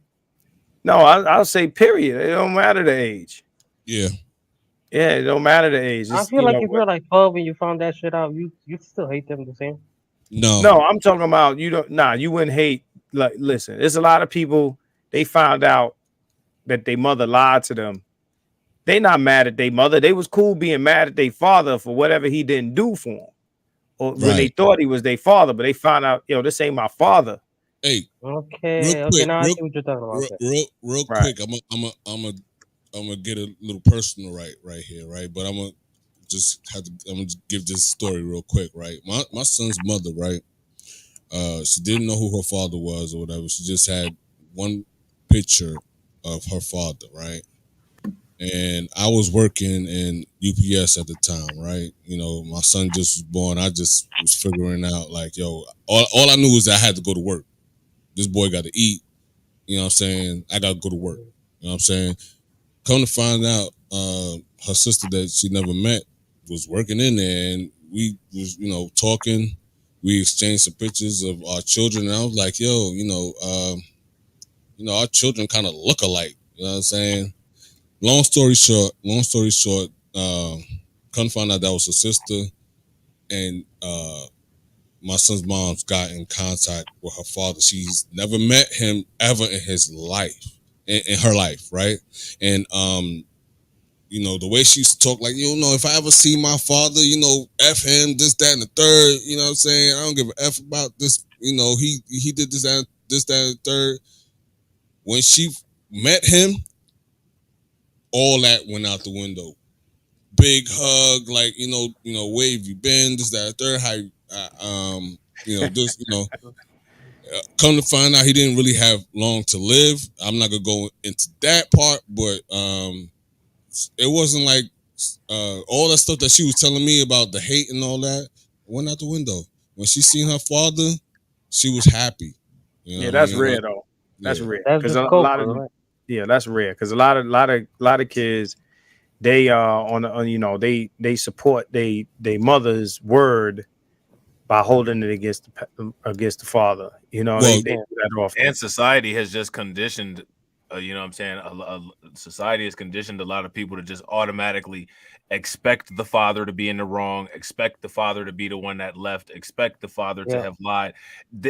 It's amazing. Society conditions people to expect all of this insanity about the fathers when in most cases the father really only has the option of abstinence to, you know what I'm saying, put on a Jimmy, you know what I'm saying? yeah, Or that's really about it. You know what I'm saying? Like right, fathers don't really have all of this power, but right. the complete destructive power of a family, you know, dissolving is always damn near 99.9% placed on the father, and it's socially acceptable because society has been conditioned to just blame the dad. All men are shit. This, that, and I mean, all these messages. You know what I'm saying? We're conditioned to believe women, and all this lot, you know, this shit about when they say, you know, believe women, believe them, right? They say, believe women, right? And you know, they act as if we don't. They act as if we don't. Society believes. We don't believe them. If a woman say you slapped in the face when the cops come, what happened? Your ass is arrested. Yep. Right? Look at Jonathan Majors as a perfect example of that. You're going straight to jail. You're going straight to jail. You ain't do it, but you're going straight to jail. That's why you don't. Women understand that there's power in that. There's power in victimhood. I say this all the time. There's power in victimhood. And, you know, that's why when you talk about men's victimhood, women, you know, they react to that because they don't want victimhood to belong to anyone else but them. There's power in it. and there's also a flex. So, you know, when it comes to that, you know, they play it down like, you know, hey, nobody believes us in this, so you must believe us. And there always has to be a campaign for you to believe women, because under no circumstances should they be called liars. And to be honest, in order for them to get things to happen for them to move good population of the men to do things for them and react, they have to maintain that, right? And that's not to say there's no, I mean, there's, to be honest, there's more male victims of certain crimes or most crimes than women.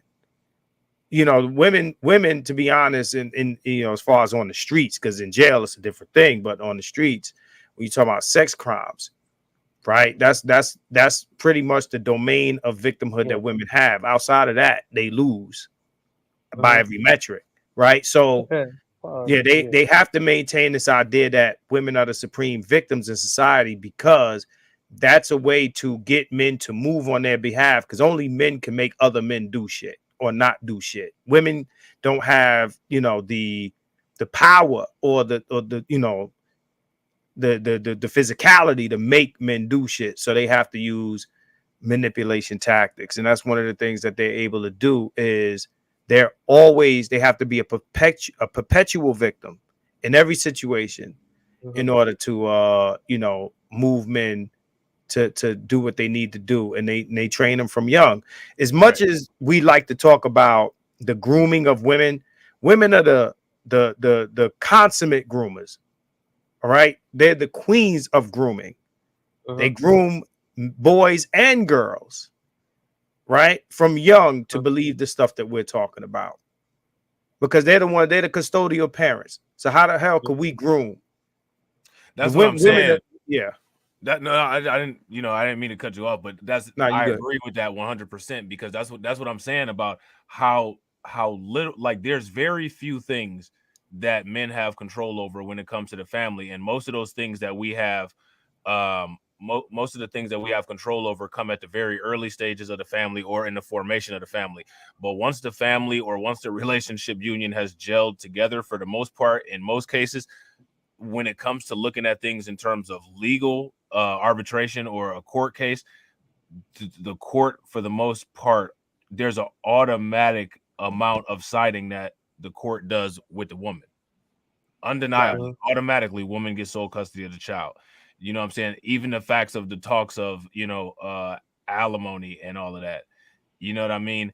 And it's just wild. Like, even that post that you had on your community post, there, if that was actually written accurately, you know what I'm saying, for like we were questioning the title, if it was indeed written accurately, the accusers could possibly get their gun rights removed. What about, like, any kind of consequence for women who, like, habitually lie to dudes about them being a father of a child, and then a paternity test says that it's not their child, you know what I'm saying?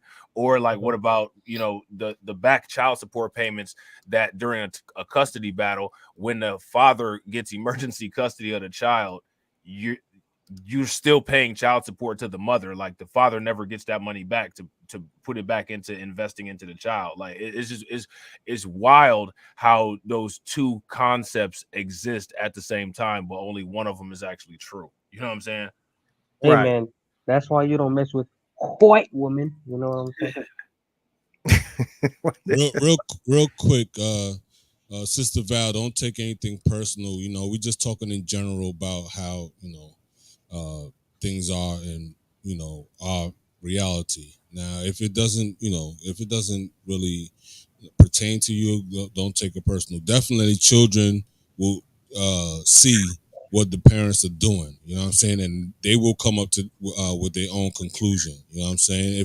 If the father is if the father ain't shit, the child gonna see that the father ain't shit. If the mother ain't shit, then the child will see that the mother ain't shit. And just pardon my language, but I'm just saying. So don't take it personal. We're just speaking about realities that men deal with. So I just want to bring it to everybody's attention real quick before KeepItOneHunned gets going. That Derek, you've been called out. Okay, go ahead. Yeah, he called me a racist. That's crazy. Oh wow. So what I'll say to Val is this: against white women, that's crazy. Wait, I must have missed something. What happened? I just made a joke about white women, and then he called me racist. We just trolled. I'll probably be a racist. We just trolled. Oh, that was Jay. That was Jay the Informer. Okay, that's Jay. That's Jay. I got you. Yeah, Jay, I'm a racist. So what you gonna do? Go ahead, honey. So what I'll say to Val is this: she said, I think she said something to the effect of not all women. So she said not all women aren't the same, just as men aren't all the same, right? And I think that's something that's understood. It doesn't have to be said, but I'll say this: we see police brutality all the time, and we say, what we say about it, and somebody come along. Well, not all police shoot unarmed black men. Yeah, but some do. And what we'd rather hear from the police is that they speak out against those that do, as opposed to defend those that don't. Now, I understand, look, if you're a cop or even a black woman that is not involved in, the activities that are being discussed by the worst in your group, I could understand why somebody would not want to be lumped in. But at the same time, the best way to not be lumped into the worst side of your group is to speak on them. Right? So it's like, like saying, well, not all women are the same or not all cops are the same. It doesn't speak to the problem of the people we're talking about, because we're talking about a specific type of person.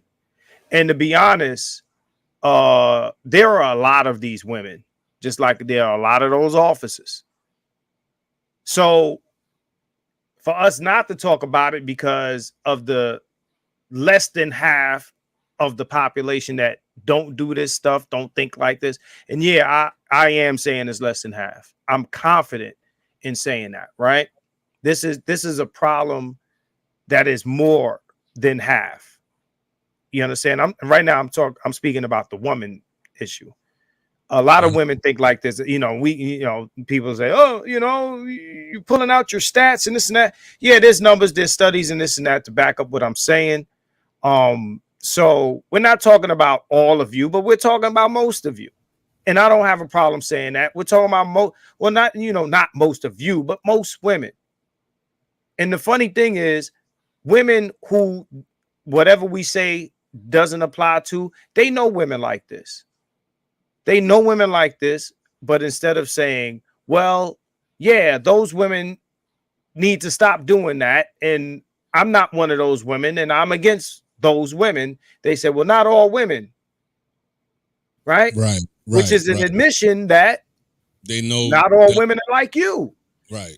So if not all women are like that, that means some are, maybe half are, or most are. Say that, right? As opposed to being defensive, right? Like because no, as long as we didn't say Val is like this, right? Acknowledge, because you'll do us a favor, acknowledge that you're aware that there are people who perform these behaviors, and that you're not condoning that, because that's what you expect from us. You expect from men that we hold other men accountable. You expect from men that we say, yeah, those guys over there, those are the bad guys, and they should be, handled, accordingly for their behavior. You expect that from us, so we expect that from you too, as opposed to not all men are. Nah, that's bullshit. Anyway. Yeah, they definitely expect us to chastise other men, you know what I mean, when they deserve it, you know what I'm saying? Hold on. No, you good, bro. So now, you know what? I actually want to try to shift the conversation a little bit. And, if it goes back here, it can go back here. That's all cool. But the reason why I wanted to shift the conversation is because it's not very often. It's been a while since we was able to have Keep It 100 up on here. Yeah, it's been a minute. Yeah, you know what I'm saying? And so while we got him up here. Yeah, he's a busy guy. Yeah, and he got the YouTube channel that's popping and all that. Yeah, I know he's doing his thing. Put the link to the YouTube channel for Keep It 100 in the chat so that y'all can go check him out. But I wanted to actually, before either I ran out of time or you ran out of time, I wanted you to go into those principles of that philosopher named Nietzsche that you was talking about. Okay, so let me pull up some things. Go ahead. Because now my question for y'all in the comment section, wherever you watch it from, is: have y'all ever heard of it? How do you say his name? You said Nietzsche or Nietzsche? It might be Nietzsche, or I don't know how to Frederick Nietzsche or Nietzsche. I know he's German. Wait. Yeah. Oh no, I'm thinking about somebody else. No, I haven't heard of Nietzsche. Now, see, it was interesting because me and Keep It 100, we had a conversation, like I said, and that conversation should have been a stream. I ain't never gonna not say that. I'll be like, man, that conversation should have been a stream. But we was actually going into some deep stuff. And shout out to Lloyd Sky 9. Appreciate you putting the link in the chat for Keep It 100's channel. The foundations of this. Oh, okay. Shout out to D Scott for putting the pronunciation. Nietzsche. Okay. Nietzsche. Okay. Nietzsche. I think that sounds familiar. That name definitely sounds familiar. Shout out to Carla. She said Frederick von Nietzsche. No, that's somebody else. Oh, okay, that's somebody else. So I'm gonna. His name is spelled differently. So it's actually Nietzsche. That's how it's spelled. Right. So let me just copy and paste it into the chat so that y'all can see how this is spelled. That's how it's spelled right there. Here it comes. You can share the screen too if you want to, bro. I'll pull it up so you can control the screen. Right. So I'm about to pull something up. Because he said a bunch of things, but I want to get to what we were talking about, right? Yeah, because didn't Star used to quote this guy a lot? Star from Star and Buckwild. It's possible. Yeah, it's possible. Yeah, this name sounds familiar. I don't know. You know what I'm saying? So I'm not gonna say and act like I do know. I don't. So I'm gonna pull up Wikipedia since it's it's the one that's the most straight to the point. So we're talking about master morality and slave morality, right? Now, before you go into it, how many of y'all have heard of these principles, master morality and slave morality? If y'all heard of this, give me a thumbs up. If you guys haven't, then give me a thumbs down. All right, go ahead, Marcus. All right, so basically this is how this works. Master morality and slave morality. This is what he came up with. So he said let's start with master morality. Nietzsche he defined master morality as the morality of the strong-willed. He criticizes the view which he identifies with contemporary British ideology that good is everything that is helpful and bad is everything that is harmful. He argues proponents of this view have forgotten its origins and that it is based merely on habit, right? So the essence of master morality is nobility. Other qualities that are often valued in master morality are open-mindedness, courage, truthfulness, trustworthiness, and an accurate sense of one's self-worth. Master morality begins in the nobleman with a spontaneous idea of the good, then the idea of bad develops as what is not good. The noble type of man experiences itself as determining values. It does not need approval. It judges what is harmful to me is harmful in itself. It knows itself to be that which first accords honor to things. It is value creating. In master morality, people define the good based on whether it benefits them in their pursuit of self-defined personal excellence. Okay. So basically, master morality is, this is what I like to compare Judaism with Christianity. Okay. Judaism is a master religion. And the reason it's a master religion because the Jews see themselves as superior to everyone else. Yeah. And built into their religion is everything that is self-serving. Mm-hmm. Right? So the Jews look at everybody else. They got words for other people, whether it be like Schwartz said, Gollum or this. Keep it 100, isn't it? Isn't it? They see themselves as so high as other races. They like as soon as even if you were to join their religion, you'd be like a second-class citizen, bro. You wouldn't. It don't matter. Like it don't matter. We're talking about. You wouldn't be a part of them because you're not an ethnic Jew. That's what we're talking about. We're talking about master religion and right. So we're talking about master Judaism. At least in the way we see it practice, preaches a master morality. Yes. So we are the best. We the crew. Yeah. We help each other out. We help nobody else. Yes. We are self-interested as a group of people. Yes. We practice group economics, blah, blah, blah, blah. Nobody could touch us. We are the chosen people. Yes. That is how they rock. That's how they operate. That's what I was saying. So let's talk about slave morality, and then we're going to talk about Christianity and the difference. And you guys should already know where I'm going with this. So, okay, according to Nietzsche, masters create morality. Slaves respond to master morality with their slave morality. Unlike master morality, which is sentiment, slave morality is based on, resentment, devaluing what the master values as what the slave does not have. A master morality originates in the strong. Slave morality originates in the weak. Because slave morality is a reaction to oppression. It vilifies its oppressors. Slave morality is the inverse of master morality. As such, it is characterized by pessimism and cynicism. Slave morality is created in opposition to what the master morality values as good. Slave morality does not aim at exerting one's will by strength, but by careful subversion. It does not seek to transcend masters, but to make them slaves as well. The essence of slave morality is utility. The good is what is most useful for the whole community, not just the strong. and sometimes sidebar, sometimes for the master.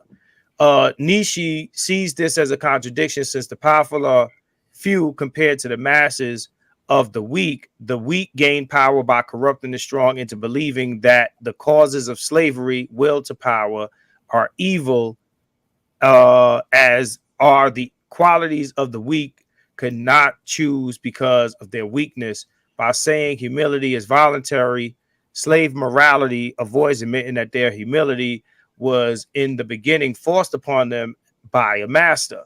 Biblical principles of humility, charity, and pity are the resulting of universalizing the plight of the slave onto all humankind, and thus enslaving the masses as well. The democratic movement is the heir to Christianity, the political manifestation of slave morality because of its obsession with freedom and equality. So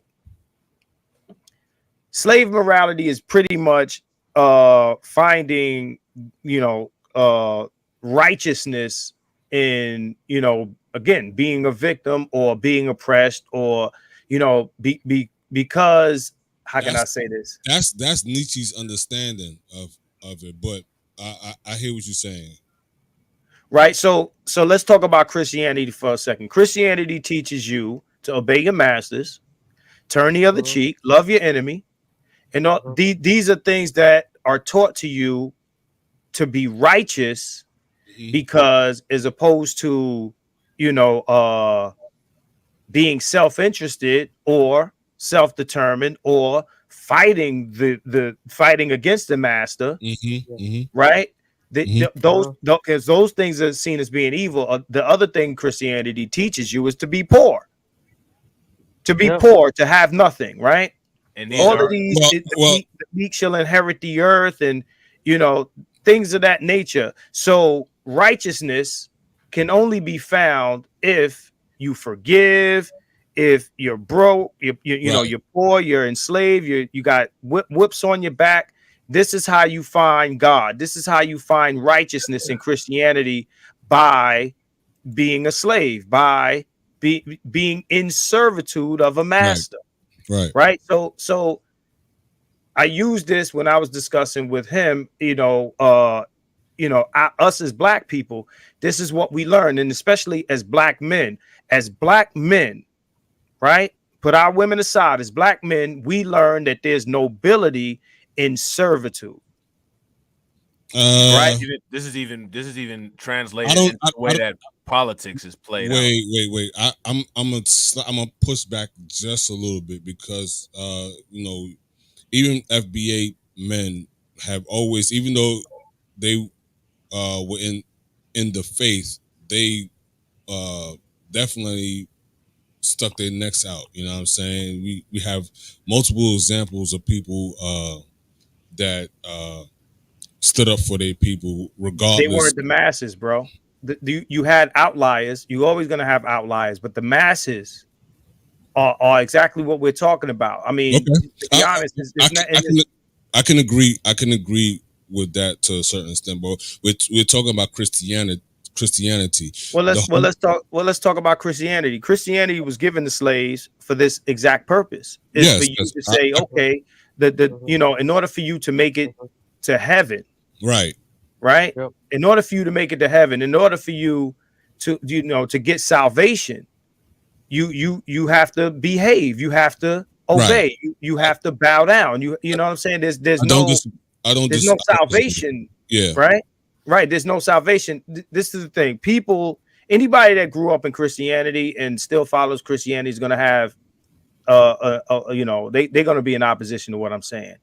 But they haven't read the book, because if they really read the book, it's a lot of stuff that Christianity says to do. We actually not supposed to do it. But even besides all that, it's not even. Yeah. It's basically about alpha and beta position. No, yeah, I definitely, I see. Yeah, definitely understand what y'all talking about. So let me ask you: are the things that I mentioned not in the Bible? No, they are absolutely in the Bible. I'm not saying that they're not in the Bible, but what I'm saying is that there are other things in the Bible that are overlooked. So you're saying that there are things in the Bible that contradict the things that I said are in the Bible that you agreed are in the Bible, because then Yes. that will pose another issue. Yes. So Yes. which one of these things should people follow? So you're gonna pick and choose. You understand? Right. If you're gonna write a doctrine, your doctrine should be consistent.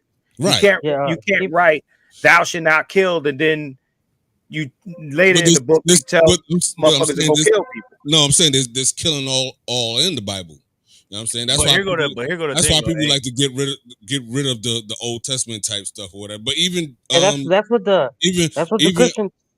Even when Jesus was saying that when he went into the I know it's I can't remember where it is in I think the it was Bible. like I think he said like I did not come for peace. I came with the sword or something like that. Yeah, well, hold on, real quick. Not even that. Well, hold on, real quick. Hold on, AB. But like this is the thing, right? We can even take the religion out of it. Right. We need to talk about because it's gonna become that. Yeah, because the religion is throwing us. The religion is throwing us off. Right. A lot of people don't even follow it. Bring it back down to the regular to the right. conversation. Yeah. Like the alpha and the beta.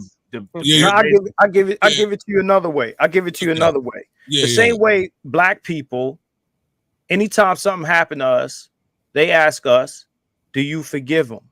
Right? You don't. How many white people you see hug the judge after the judge frees the person that killed their sister or brother? How many white people do they ask? Their sister or brother. That's wild. How many cops you see white people hug? You understand where I'm coming from? Facts. Only black people, right, who were handed this morality, and I'm gonna just stick with the actual morality, the slave morality. Mm-hmm. They see themselves as more righteous when they forgive and they allow people to abuse or oppress them. Yeah. They think that that's some sort of path to salvation. That's what they think, and that's why they do it. That's why they hug the police. That's why they hug judges. That's why they forgive people who kill their husbands and their fathers and their nobody else gets asked this. Nobody is asked to forgive the person, right? That's in court. They're sitting there with no remorse, looking at them crazy in the courtroom, right? Did they ask the guys who shot up Columbine? Did they ask the parents of those kids that got shot in that school? Did they forgive the 2 kids that ran up in there? Did they ask the guys who the people who I think it was the tiki torches or whatever, them people that ran what happened down there? Charlottesville. Right. This is the thing. When other groups of people, other groups of non-white people, when things happen to them, they want blood. They want blood. When things happen to them small hats, you can't even speak they speak their names crazy. They want blood. Nobody forgives nothing. Yeah. They wave the stick, but when it comes to black people, hey man, I forgive them, man. I don't hate them. This and that. That is slave morality. And the other part of the slave morality is the noble nonsense. You know what I'm saying? Of the group advocacy for all these other groups of people and not getting any advocacy, you know what I'm saying, for ourselves. And see, that's where I wanted to try to steer the conversation from, you know what I'm saying, away from the religion, because that how we were about to go away from the topic. That's exactly what religion is put in there for, to make sure that we never get to the basis of what we need to talk about. And what we need to talk about is based on these slave morality, the slave morality versus master morality. When it comes to us, how we move in society, how we behave politically, you know what I'm saying? How we advocate, how we do politics. Do we practice master morality with a type A type of ambition, you know what I'm saying, with an internal locus of control, or do we practice type B, beta, slave morality with an external locus of control? That's why and see, notice how they said that the slave morality vilifies the masters, right? That's one of the reasons why I tell people to embrace villainy, because that's one of the first ways that you free yourself is by becoming your own self-master and understanding that you need to take care of self-interests first. Most villains, if you watch any type of show that has a villain, those villainy is an overreaction to self-preservation or to to retribution for something negative that occurred to that individual. You know what I'm saying? The way that we play politics right now is not favorable for a master morality. And if we're ever going to have the type of power that we need to have to be able to be competitive in the world, people need to drop the slave mentality and adopt the master mentality, in my opinion. Yeah. Right. Totally the Bible, agree. the Bible, totally agree with that. You learn in Christianity, revenge belongs to the Lord, right? You telling me I can't even do shit to the MFer? I won't curse on your stream. I don't know how, but you telling me I can't do nothing to the guy that, but then another passage it'll say an eye for an eye. So which one of these passages am I supposed to ride with? Right? Yes, so now, I get what you're saying about the slave morality. It's basically it's all this slave morality is basically bending over backwards, let you you being a doormat, and then pretending like you have a choice to like not be a doormat. But see, the morality is built in when you think by doing that, that's what makes you a good person. And that's what they said. I'm a better person than the guy who won't do that. Yeah. So there's a certain when your morality is based in that, then your morality is based in sacrifice, is based in loss, is based in oppression, and bonding. Right. So so you're over here, you got guys, online talking about how good they are because they let their woman beat them, right? Or right. I'm a real man. I didn't hit her back. I've never seen anything like that, but okay. Now I can show you a video, bro, and dude bleeding out his face saying that. Wait, please don't show me. Please don't show me. Please don't I can show you. You saying you never seen a guy get beat up by a woman on the internet and talk about he's a real man for not. You've never seen that? I've never seen that. No, what have you seen? Now, have I seen a woman beat up a man? Of course. A man who could obviously beat her, but chose not to because he thought he would be that. No, that I've never seen. And so the only men you've seen get beat up by women on the internet, those men could not have fought back. They didn't have the physicality to win that fight. Exactly. Are you kidding me? What? Oh, you kidding? Don't keep it 100. Pull out the no. Was that bitch Ronda Rousey or some shit? Was she Ronda Rousey? Wait. Let's just stick to the subject right now. You know what I'm saying? We go and we're not gonna stay. We're not gonna do the religion thing. We're gonna break this down. So you know what I'm saying? I don't want to see it. I don't want to see it. You know what I'm saying? But yeah, I know chicks was like that. That's crazy. I mean, can I believe? I'm using the word believe. So can I believe something like that happens? Of course. Do I want to see it? No, absolutely not. I don't want to see it. It's like watching men that don't have hair on their face. You know what I'm saying? Like you wild for that one. Like there's millions of videos on the internet. There's a lot where guys standing there taking abuse from a woman, a guy who can obviously take her down in a heartbeat, taking abuse. There's plenty of those. And then nobody does nothing, maybe until he finally breaks and hits her back, right? Yeah. Right. We've seen plenty of that. You never seen any of this? No, please don't show it. I'm not gonna show it. This is not my channel, man. We was doing good. Like we doing good. It's just yo, bro. I'm not. Listen, I ain't calling you. I ain't gonna say you capping, but it's pretty hard to believe. Nah, you know what though? Real talk. Like I don't really be like watching a lot of. It's hard not to see, bro. If you're on social media, it's hard not to see this shit by accident. I've never, not even by accident. I've never seen like a grown ass man getting beat by a woman. Even though he can obviously overpower her. I haven't seen that. Listen to that. You seen cat videos, right? Yeah, I seen cat videos all the time. Okay, so cool. You on the internet. All you gotta do. I didn't say I wasn't on the internet. I'm being sarcastic, man. What I'm saying is, I've seen them skinny it'd be a big girl, it'd be a skinny dude, and she'd be like ragging him like a rag dog. I've seen that. Was she Bro, What like would the comment? all you gotta do, 300 pounds? all you gotta do, if you If she was confused about 300 pounds, there's anything, nothing you can do, bro. And if you I'd be confused like, about anything, just watch the Amber Heard and Johnny Depp case. That's all you gotta do. The trial. Just watch wait, the trial. I mean, Rob, you did the Amber Heard case, so you know, what I mean, we don't have to go there, but Oh, I missed that. That was oh like yeah, that actually, you know what? I'm slow.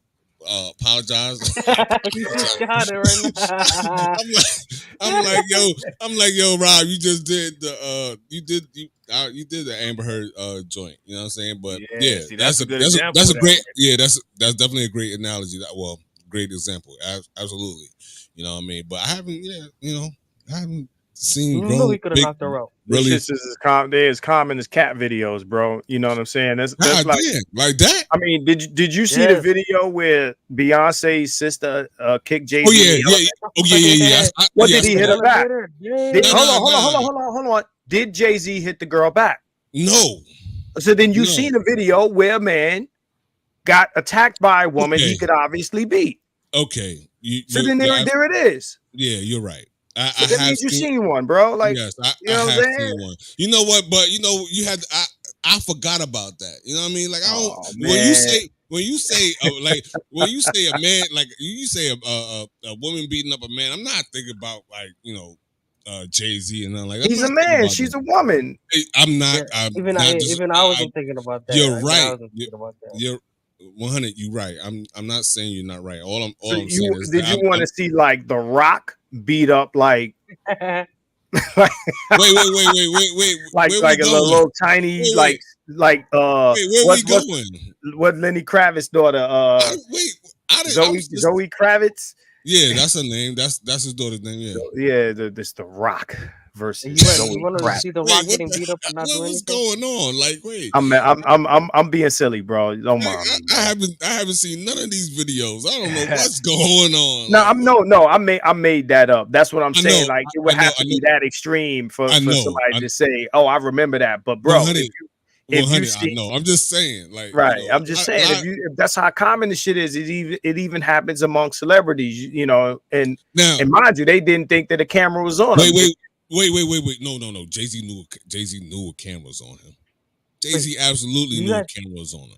Did you guys see Terry Crews crying about getting assaulted at the Party World?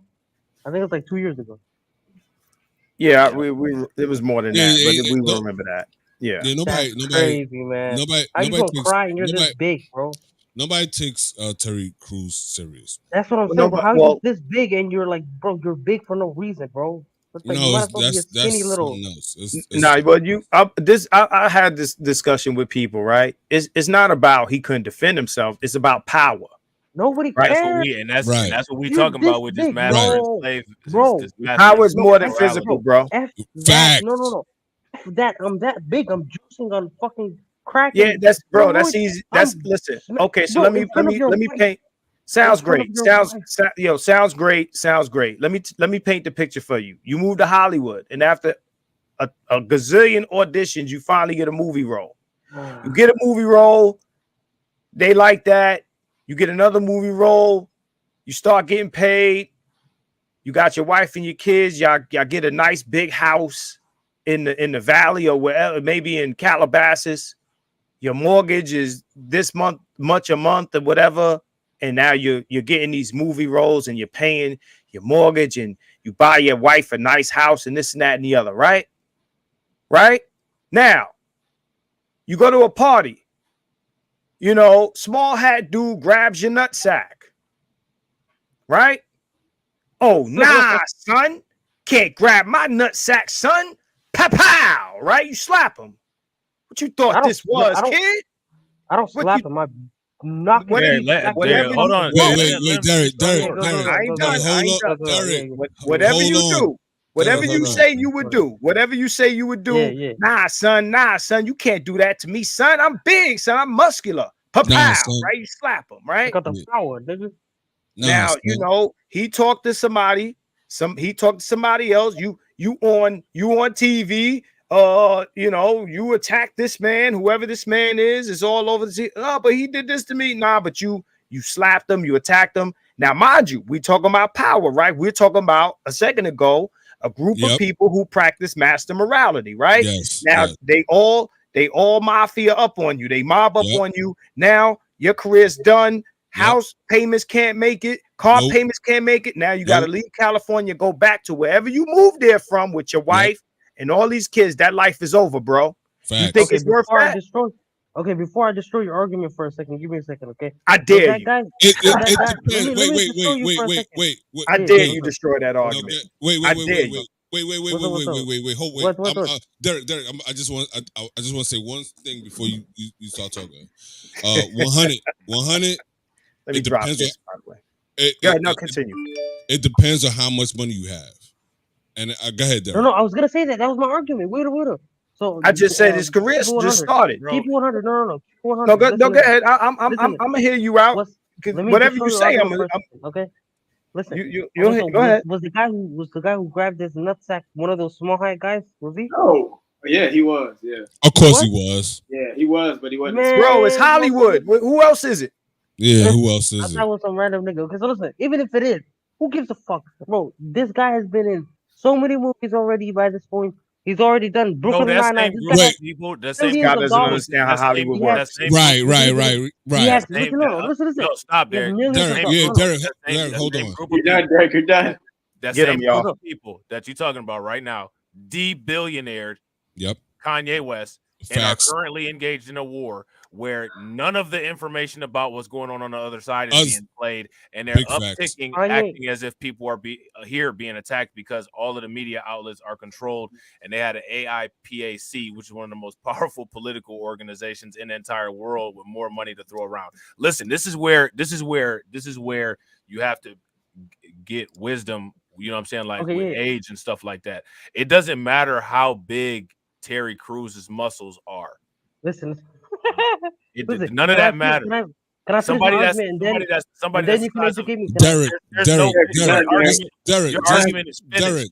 Derek, you need to just listen sometimes. Your argument is finished. Your argument is finished. The casket is closed, and you got worms coming out of your eyes right now. You know what I'm saying? Like that's what the situation is. You know what I'm saying? We're like right now, I'm just because you my homie, I'm coming back putting flowers on your shit because I respect you.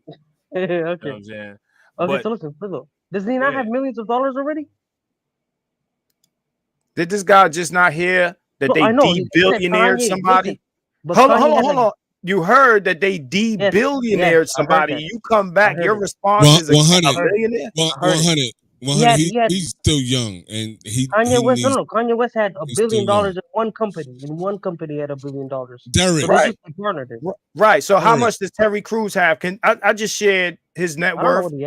His net worth is $25 million. You think that they can't end this man? Do you know who you're dealing with when you say this? 25 million, that's his net worth. It's not how much he's walking down the street with in his pocket. Yeah. That's his net. $25 million. He's a double-digit millionaire, not a triple digit, not even half a million. Pardon me, $500 million net worth. Right. They can end this guy tomorrow. Are you kidding me? Yeah. Well, wait. Let's put things into perspective. 100, you absolutely right. Like, $25 million is no money. Is no money in in the context of what we're talking about. No, right. But at the same time, he's good. He don't have to. He doesn't really have to do another movie for the rest of his life. No, of course he does. I acknowledge that they can end it. Of course he does. In order to maintain the lifestyle that he's enjoying right now, absolutely he has to work. And on top of Sam Jackson is worth more than him, and so is Denzel Washington. You still see them in films. Those same people that Keep It 100 talk about control the entire financial system and the bank. Not only did they de-billionaire they de-billionaire Kanye West, but they stopped his access to Chase Bank. That's only one bank though. Yeah, no, that I don't agree with. You know what I'm saying? How many banks they control, bro? Well, do you understand banking? Do you understand the context of the conversation? Hey, Rob, please tell him, please. What are you talking about?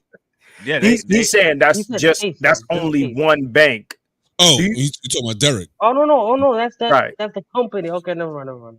Right, because Yeah. you saying only I got one mixed bank. up. You Well, understand look. what banking is? Like, Yeah, Yeah. no, my bad. Okay, Well, listen, yeah. I understand Now, this can end his I career, alluded, but listen, I alluded to it in the last Reactz as far as banking being private, but still, yeah, still, no, further.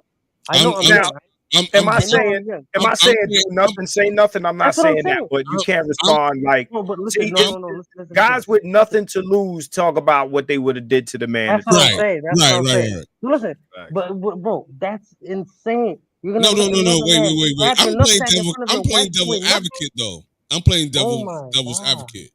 $25 million. He's still good. He Good I how? understand. What's good? He can still live his life and maintain his lifestyle. Absolutely Bro, not. listen. Why can't he? I'm gonna tell you why. He could have that $25 million, right? Listen, he got Now $25 million. wait. He got Hold on. $25 million.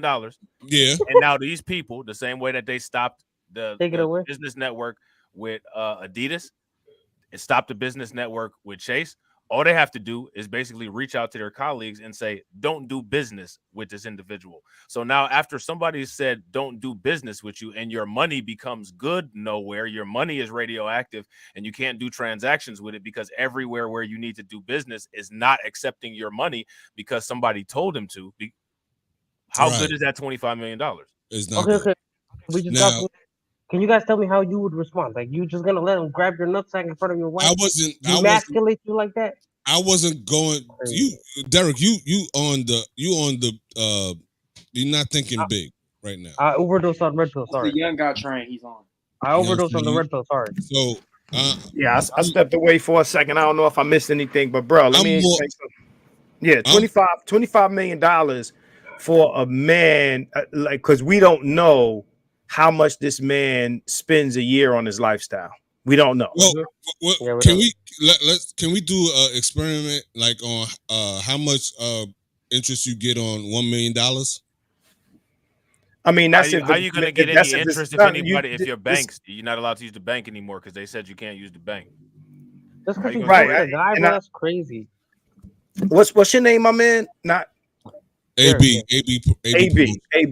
Yeah. Okay, so before you go into interest with money, understand that's my language. I talk that shit all day. You don't have to explain that to me. Right. But what I'm gonna tell you is, in order for you to do, mind you, this guy has a wife and children. I understand. Right. So again, his net worth is 25 million. 25 million ain't sitting in the bank, and we don't know how much liquid money he has to spend to maintain that lifestyle. Taxes, his kids, expenses, him putting them through school, et cetera. So you don't know what comes in and out of that household, right? For where it actually could be $25 million. What's that? The in and out. It could be, but what I'm saying, the point that I'm making is there would be a timetable in which he would have to change his life. Yeah, it would be life altering for him to lose his career. It'd be life altering. See, you single by yourself. Okay, you could say, hey, it's not worth this, and you backslap somebody, and because you've made the decision that you're not going to do this anymore because that town is smaller than you think. Mm-hmm. That town is smaller. All them guys know each other. Yeah. They all know each other. They all visit. They all go to temple together and all that. Yep. They can end you today, like calling each other. Hey, look, him. Nah, he's done. Right. Look what they did. He's done out here. You ever heard you ever heard the term? You'll never work in this town again. Who do you think said that? They're actually doing that. They're actually doing that right now. They're actually doing that right now with pro-Palestinian people at these colleges like Harvard. They're doing the doxing buses where they're going around giving all these people who are pro-Palestinians addresses all out. And these lawyers, these legal firms in New York City who are run by, who are sitting up there saying that they're not going to hire these people. These people who have been pro-Hamas or pro-Palestinian advocates loudly, on college campuses and stuff like that, their careers are done. You know what I'm saying? Like, it's over. They blacklisted them. And Val summed it up perfectly. She said, "I understand what you're saying. Terry Crews doesn't have the power that Greenblatt has," and that's facts. Like that's really all it comes down to. Okay, so we established that I'm young and I don't know what I'm talking about. So listen, what would you do? Like, would you just let him emasculate you in front of your wife like that? How would you respond? Was his wife there? Rob. Yes, she was right next to him, and he just grabbed his balls. Yeah, his wife is probably the one told him to chill. I bet you. But I'm gonna say this, right? And I was kind of beginning to say it earlier. I'm not saying that I would do absolutely nothing, but you can't attack that man. You can't do it. You can't do it. Your wife will leave. Your wife will divorce you. You do that. The only way we would be able to do something back is if we actually had the organization and the power to say, okay, Mr. Hollywood, you wanted to do that to me. Now what I'm going to do is I'm going to put the word out to black actors. Don't play in your movies. Don't play sports for your teams. But the problem is that we're not organized like that. But that's hypothetical. Yeah. You know what I'm saying? Yeah. Like if hypothetically, if we had a master morality and that master morality developed into a viable political culture where we were making moves like that, then we could actually have a retaliatory response like that. And if we had an ability to come with a retaliation like that, and 9 times out of 10, that situation wouldn't have took place in the first place. Yep. You know what I'm saying? But since we don't, this is what we're so what you're telling me right now is if you were in this position, you just let it slide, you know. So let me ask you a question, right? If a man had a gun in your head and he wanted your wife's chain, would you give it to him? Chain?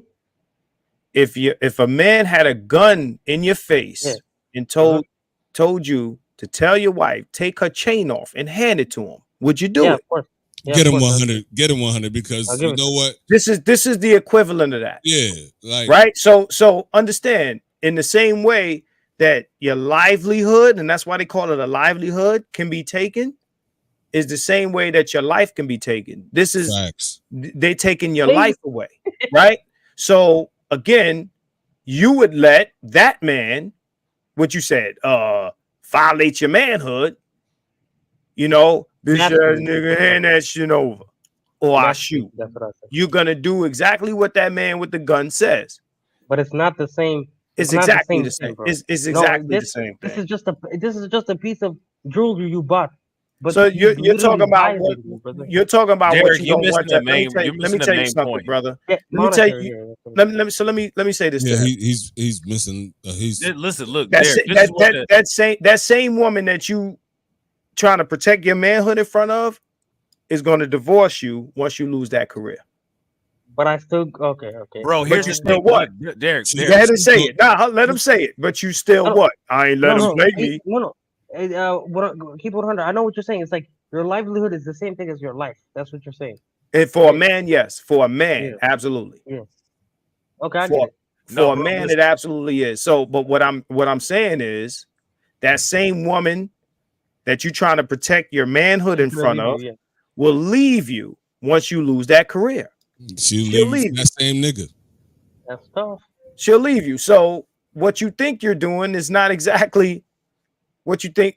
She probably told that man in that space right there, chill. Cool the same way Jada Pinkett didn't tell her man to chill. Cool out. And he went and slapped Chris Rock because she ain't grab him or nothing. Right. It's not. She let that happen because that's not the same situation. She don't. It is the same violent, situation. The other guy who was just making jokes. You know, it's just jokes, bro. Well, no, for him it was. For him it was a violation. Wait.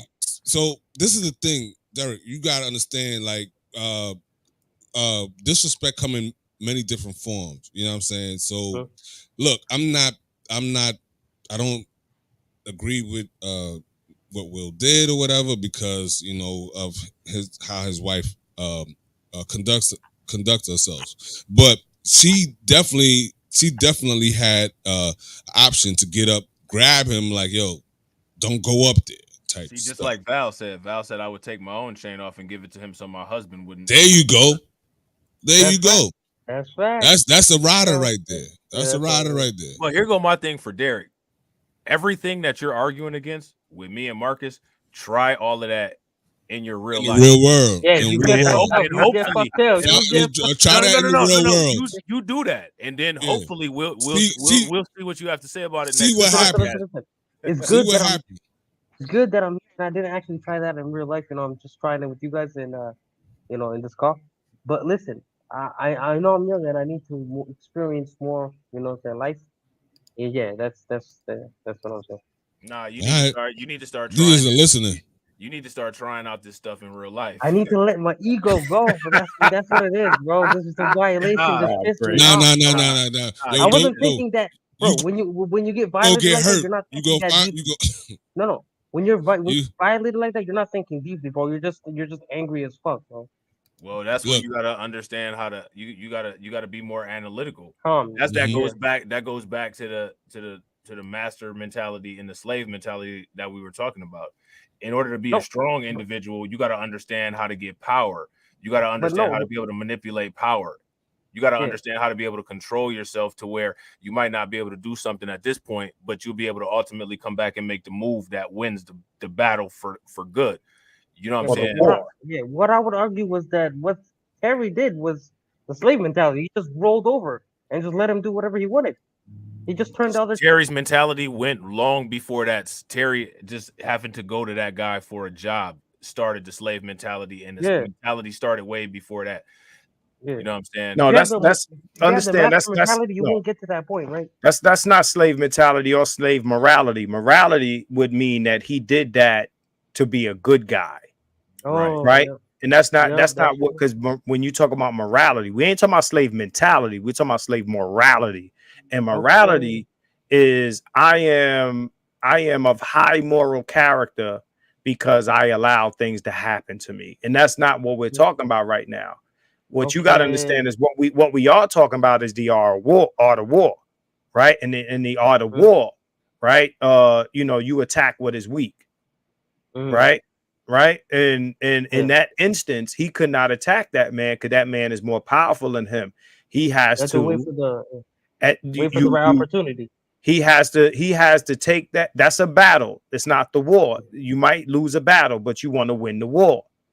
And in winning the war ain't retaliating in the moment. Sometimes you retreat today and you fight tomorrow and win. That's how that works. That's not slave mentality or morality. That's just intelligent. Yeah, I get it. What he did was very what's it called? It was very smart for what he did. It wasn't very very I don't know how to say it. Well, and then I just want to address this comment. Black DEV 417. Shout out to you. He says, "Don't apologize. You're right, bro. You don't just sit there and let someone grab your junk because he signed your check. You don't have to get physical, but you have to stand up for yourself." So now my thing is let's speak on that. Yeah, just so that we're clear. If you could leave the timestamp after the video of where anybody said let someone grab your junk, that would be great. Right. Because we ain't say that. And then the second part is one of the questions that Derek had didn't get addressed, and that question that didn't get addressed was, what would you do if you were in that situation? And my personal opinion is I wouldn't even put myself in that situation. For one, I don't want to be a part of Hollywood. If I was in any type of situation like that, I would try to do as much as I possibly could independent, so I could have as much control over what it was that I was doing as I wanted to. You know what I'm saying? So now that way, if somebody did decide to grab or attempt to grab me, I can fire on them and use the self-defense laws with my legal firearm, go to court for it. You know what I'm saying? Win that trial and then sue their organization. Exactly. So the thing is that if something's not immediately discussed, you can't sit there and listen to an hour and a half worth of conversation and only get out of it something that's somebody grabbing your chunk. Yeah, you haven't been listening. Yeah, we got to do better, man. If you thinking that we talk about somebody grabbing your junk and you haven't listened to the whole, you're not getting the big picture. No, but okay, because his whole thing was, he's not saying get physical. See, because again, we never answered this question when it was asked. But no, nobody's saying don't do nothing. I mean, Marcus, whether you real quick before I don't mean to cut you off. Let me throw this out here real quick, and then it's back to you. Also, the question was asked, what should Terry Crews do? None of us ever got an opportunity to say what would we do. So as far as any of us being violated, that hasn't even been discussed yet. This is all discussed, you know what I'm saying, on the Terry Crews is doing, which is why for the longest, for about 45 minutes, we had his amount of net worth, which is a small amount in comparison of the people that were bullying him, to prove the point that in that situation that he put himself in by working for them people and going to that party, that he's kind of at the mercy of those people. Now, is anybody advocating, hey, go be at the mercy of these people so that you can have yourself violated when somebody decides to be a sexual degenerate? No, nobody's saying there you that. go. Like, you back. Rob, you I think you broke. I don't know if it was only on my part, but you kind of broke out for a little bit. Okay. Okay. Shit, man. I think it might have been me. It might have been me. Yeah, it might have been me. I'm gonna pass it back to 100. Though I didn't mean to cut you off, Marcus. Go ahead, bro. No, it's all good. I just want to touch on what you said and then answer the actual question. I mean, there's only one Hollywood, really. I mean, there's independent situations, right? I mean, the things that's going on now with the Tubies and the streamers and all of that type of stuff is relatively new, right? So we don't know the direction of Hollywood.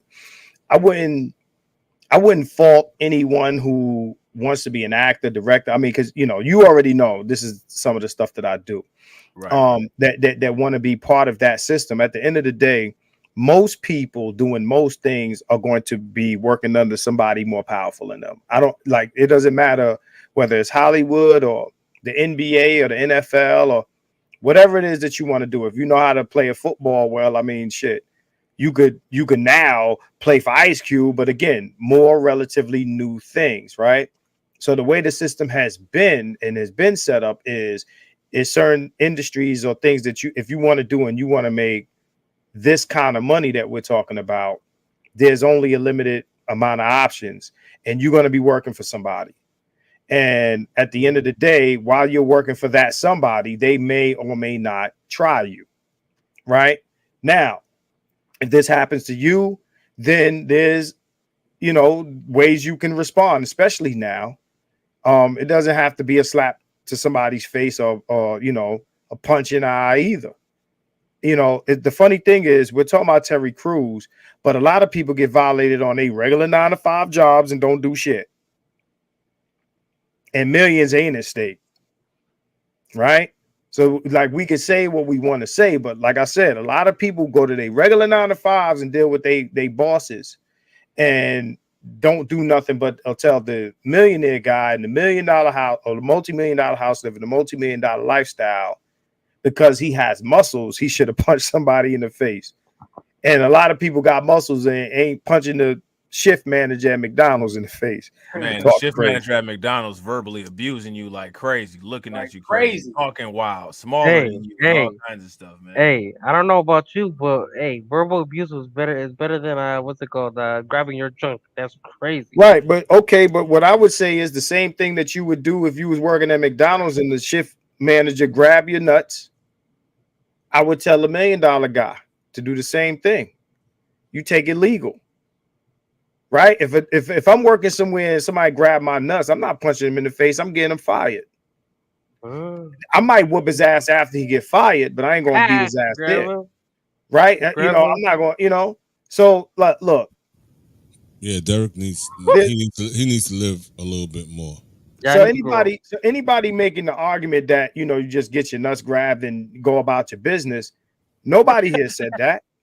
Nah, nobody said that. And the way they're making it, nobody agreed. Nobody agrees. It's what he did, though. It's what he did. He couldn't do anything, so he got his. First of all, Derek, you even put it in context. We weren't. Nobody was there. Nobody. But listen to what I'm saying. Listen. I'm gonna have to jump back in because I wasn't done. Okay, yeah. People can't make making it. This is a fallacious argument that you're making it an all or nothing proposition that it has to get physical. Now, the guy who left the comment said, "Well, you don't have to get physical," but he didn't say what he would do. again, the first thing people think, if we say because when somebody says muscles, they imply physicality. So let's not be stupid. Hold on. Let's not be stupid here. Don't insult our intelligences by saying, well, it didn't have to be physical when the first thing that was said was, well, he has muscles, right? So when you say that, I'm not talking about you, bro. When somebody says, well, he has muscles, why he didn't do nothing, it's implied that he should have used his physicality to respond. Okay. So if it's not about that, then his muscles are irrelevant.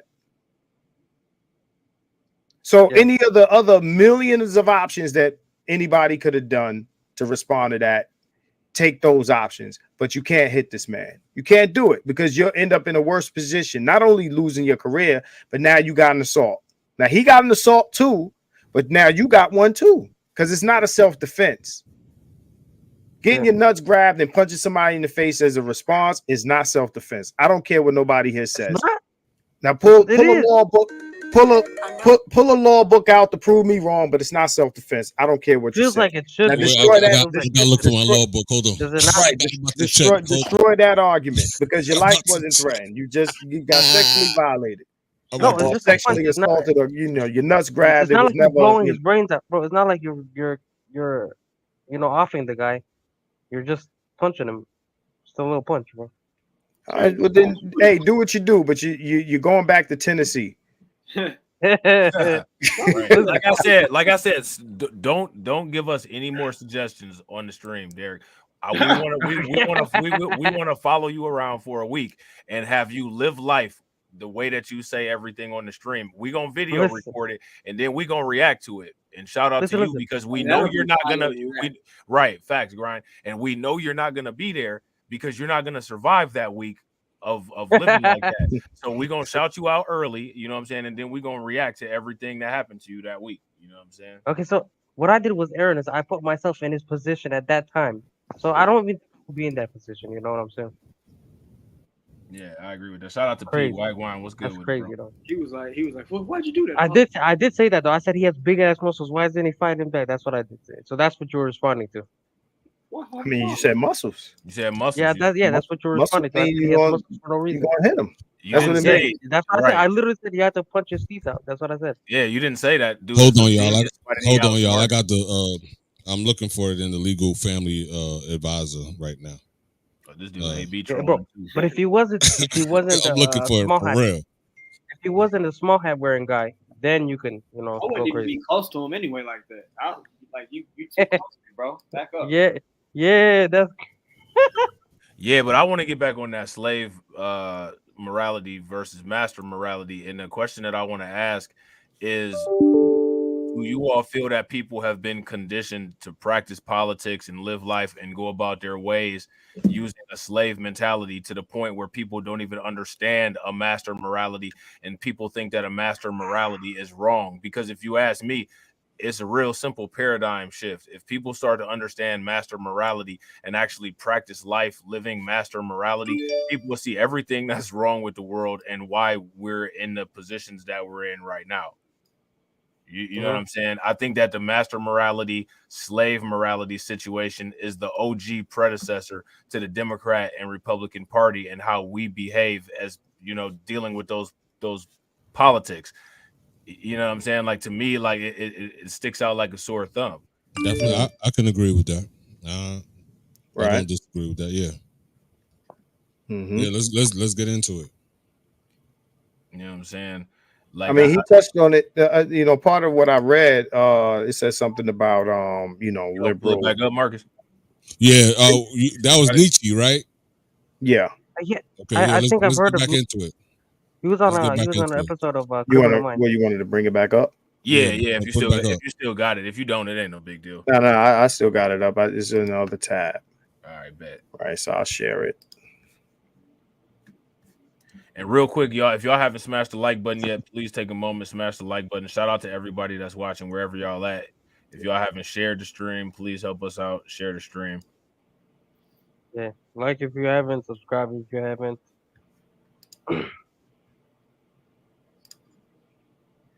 Yeah, but I thought that slave and master morality stuff was very interesting. And another thing is that it's like if you pay very close attention to how the Democratic Party tries to pander, they pander appealing to that slave morality mentality. The Democratic Party trying to sell, somebody hopping on the side of XYZ during this Hamas Israel thing. You know what I'm saying? They try to sell, I don't know if anybody heard this, but they got Al Sharpton and Joe Biden sitting up here making these arguments talking about Black Americans are immigrants, trying to link, really trying to create a bro. Al Sharpton, man, really. Al Sharpton done a 180-degree turn from when we was kids, man. Like, damn. Like, listen, really? he can't beat him, join him, man. That's pretty much his his position at this point. The thing is, like it says, morality is set by the masters. The people in power will tell you what morality is. This is good, this is bad. They tell you what's valuable, what's not, right? And based on what they say, you look at one thing as good and the other as bad. I mean, people even confuse laws with morality. So if the law says don't do this thing, right? And that thing that they're saying not to do might not even harm anyone. But because they made it illegal, people think inherently that it's bad. And if you do it, then you're a bad person. They conflate laws, which are man written, with morality, which is pretty much subjective and is a point of view. Right. So the masters set the morality. They set the tone for morality, right? So you got what is it? We talk about the Hamas thing, where if you even question, the Israeli side, right, then you're a bad person. You're anti whatever. You hate. You're a bigot, bad person, because they run the show and they get to determine the morality. So them being the masters, the morality is set that if you say anything or think anything bad about us, you're terrible and you deserve everything or anything that may come your way. Right? Now, understand, you will agree with this, but if I turn the tide to Christianity, which Nishi mentions in this second paragraph, he said the struggle between master and slave moralities recurs historically. He noted that ancient Greek and Roman societies were grounded in master morality. The Homeric hero is the strong-willed man, and the classic roots of the Iliad and Odyssey exemplify Nishi's master morality. He calls the heroes men of a noble culture, giving a substantive example of master morality. Historically, master morality was defeated as Christianity's slave morality spread throughout the Roman Empire because it was used to control people. And in order to control people, you have to make them feel like letting us have power over you shows a certain type of righteousness. Okay, now when people talk about the Bible, mind you, Romans, right? New Testament, the Jewish Old Testament, and people say, well, we don't read the Old Covenant anymore. Well, what you're reading is the Roman Empire's Bible. Let me ask you this: does Mark, Luke, John, Matthew, do those sound like names of people who walked with Jesus? No, those are European names. If you look at your books in your New Testament, those are European names. You look at the books of the Old Testament, what names do you see in there? Nebuchadnezzar. Right. You start to see ethnic, maybe Semitic names in that first Testament, that Old Testament that, we don't read that no more because it's Old Covenant. Except Adam. Right, except Adam. Right. So here we are in the New Testament, the Roman Catholicism New Testament, where the Sabbath is not Saturday anymore, it's Sunday. Yep. Right? So, bro, people do not, when it comes to this religion shit, people do not want to debate with me because I'm well studied on this shit, bro. Now, all I'm saying is that's they adopted that. Yeah. And they taught that slave, and they didn't just they enforced that. If you wasn't with it, you died. You was out of here. Yeah, didn't they like combine Christianity with like a bunch of pagan shit to like make it more palatable for the Romans? It's possible, but you know, whatever they put in there, they wanted it to be in there. So somebody made a comment earlier about real Christianity versus this Christianity. Just understand that whoever said that, and I'm talking to you, the Bible you read is not the Christianity you think that you're talking about. It's this Christianity you're reading. If you're reading anything King James or anything after that, well, then don't talk to me about real Christianity. Well, wait, I will push back on that a little bit. I think the King James, the 1611 King James version is something that you can read that's official. Now, as far as the religion part, we as folk need to, get rid of that. You know what I mean? But other than that, everything you just said, I totally agree with. Like, yeah, we're reading names in the Bible that are that's been translated into Roman, Greek and Greek names. You know what I mean? So yeah, you absolutely right. But here goes my question: how do we fix the brain damage of the slave morality? Because that's the issue that like I keep trying to focus on, but like we keep trying, it's like we keep kind of drifting away from it. Because I think that when it comes to us, how we operate, how we move in life, how we deal with politics, there are bleeding cardinal, more than obvious signs of a somehow ingrained slave morality that people feel that they need to uphold or maintain, that needs to be eradicated so that people can move to a master morality.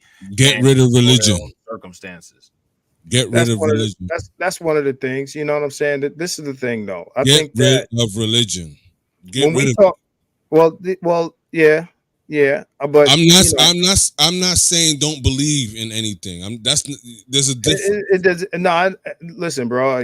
I'll be the last person to offend with telling get rid of or don't believe in, right? But all I'm saying is, in order for that to happen, you got to change culture. And the thing about Black people in this country is, we're so afraid of losing whatever we consider positive in Black culture for all the negative shit. Right. You know what I mean? We're gonna lose hip hop and this and this and this and this. Look, at the end of the day, there's a lot of things that exist in Black culture that came out of either slavery or poverty. And if we're going to move out of that sort of thinking, then this shit got to kind of get dismantled and built over again. The culture that Black Americans have in this country, a lot of it was forced on us, not necessarily. It like the things that are in our culture were created out of a condition. Right. They were created out of a condition. And, if we're not going to be in that condition, if we're going to progress past that, then you have to,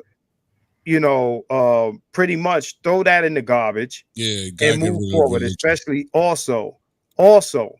especially Malcolm said it. Yeah, Malcolm even said it. Like, yo, put your religion. He said it in the closet, but at that time, it wasn't a bad thing to say. You know what I'm saying? I'm glad you mentioned Malcolm for a second. Right now, mind you, I'm not a fan of religion as a whole, but what I can say is that the way that the American, the Nation of Islam, NOI, the way that the Nation of Islam practices Islam is definitely a master mindset. It's a master morality based belief system. Facts. Because they were like, by any means necessary, this, that, and the other, et cetera, et cetera, et cetera. Although I don't necessarily rock with the divinity portions of any religion, at least the doctrine to a degree was master as opposed to slavery. Man, I'm a Hebrew, but I rock with Farrakhan. I ain't gonna get it, like, you know what I mean? Like, I rock with Farrakhan for real. He's still alive, and he's given a lot. Not to cut you off, 100. I apologize. Nah, you good. I'm just saying. But Minister Farrakhan has given us a lot of wisdom out here. You know what I mean? And when he was presented on television, he definitely put he's not FBA per se, but he put black people in a good light. You know what I'm saying? And Malcolm did also. You know what I'm saying? All I'm trying to relate is that you don't have to be dogmatic in the way you think. You can pick and choose from a lot of places to get information. You know what I'm saying? And put it together. Well, that's it. Right. Yeah. So I mean, are we still on point, Rob? We still attacking the because I just want to make sure we don't drift off like earlier. No, we good. So I guess my question would be now is how do people feel that we can create a culture or either create methods or whatever of getting rid of that slave morality? Because if you ask me, that slave morality is like a mind prison, and if people can't get out of it, then all of the things that anything that people expect to happen or things that people want is never going to happen. I think that's one of the reasons why people need to, like, anytime people need to start rejecting people attempting to attach Bluetooth disconnected based on their struggle, like with this whole thing with Israel and Palestine and Hamas, and like people saying like, oh, like we have something in common with Palestinians. Like, no, like we have stuff in common with ourselves, and they need to deal with their own problems because we got our own stuff that we need to deal with. Anytime, Rob, don't you think that's like propaganda, like it's being manufactured? Like I put something in the Discord earlier today, right? And all of a sudden is a black man I don't know his name, whatever, because it's new, but he's presenting himself as the front of black what's that called? Black Lives Matter. You talking about Black Lives Matter or whatever. Even right? that's something that whole Black Lives Matter thing, it came out of attempting to get justice.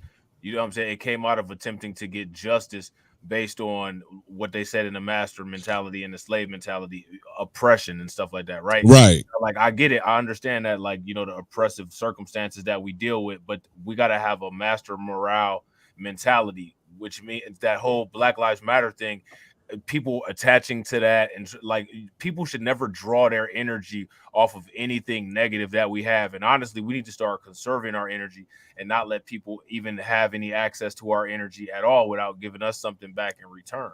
Totally agree with that.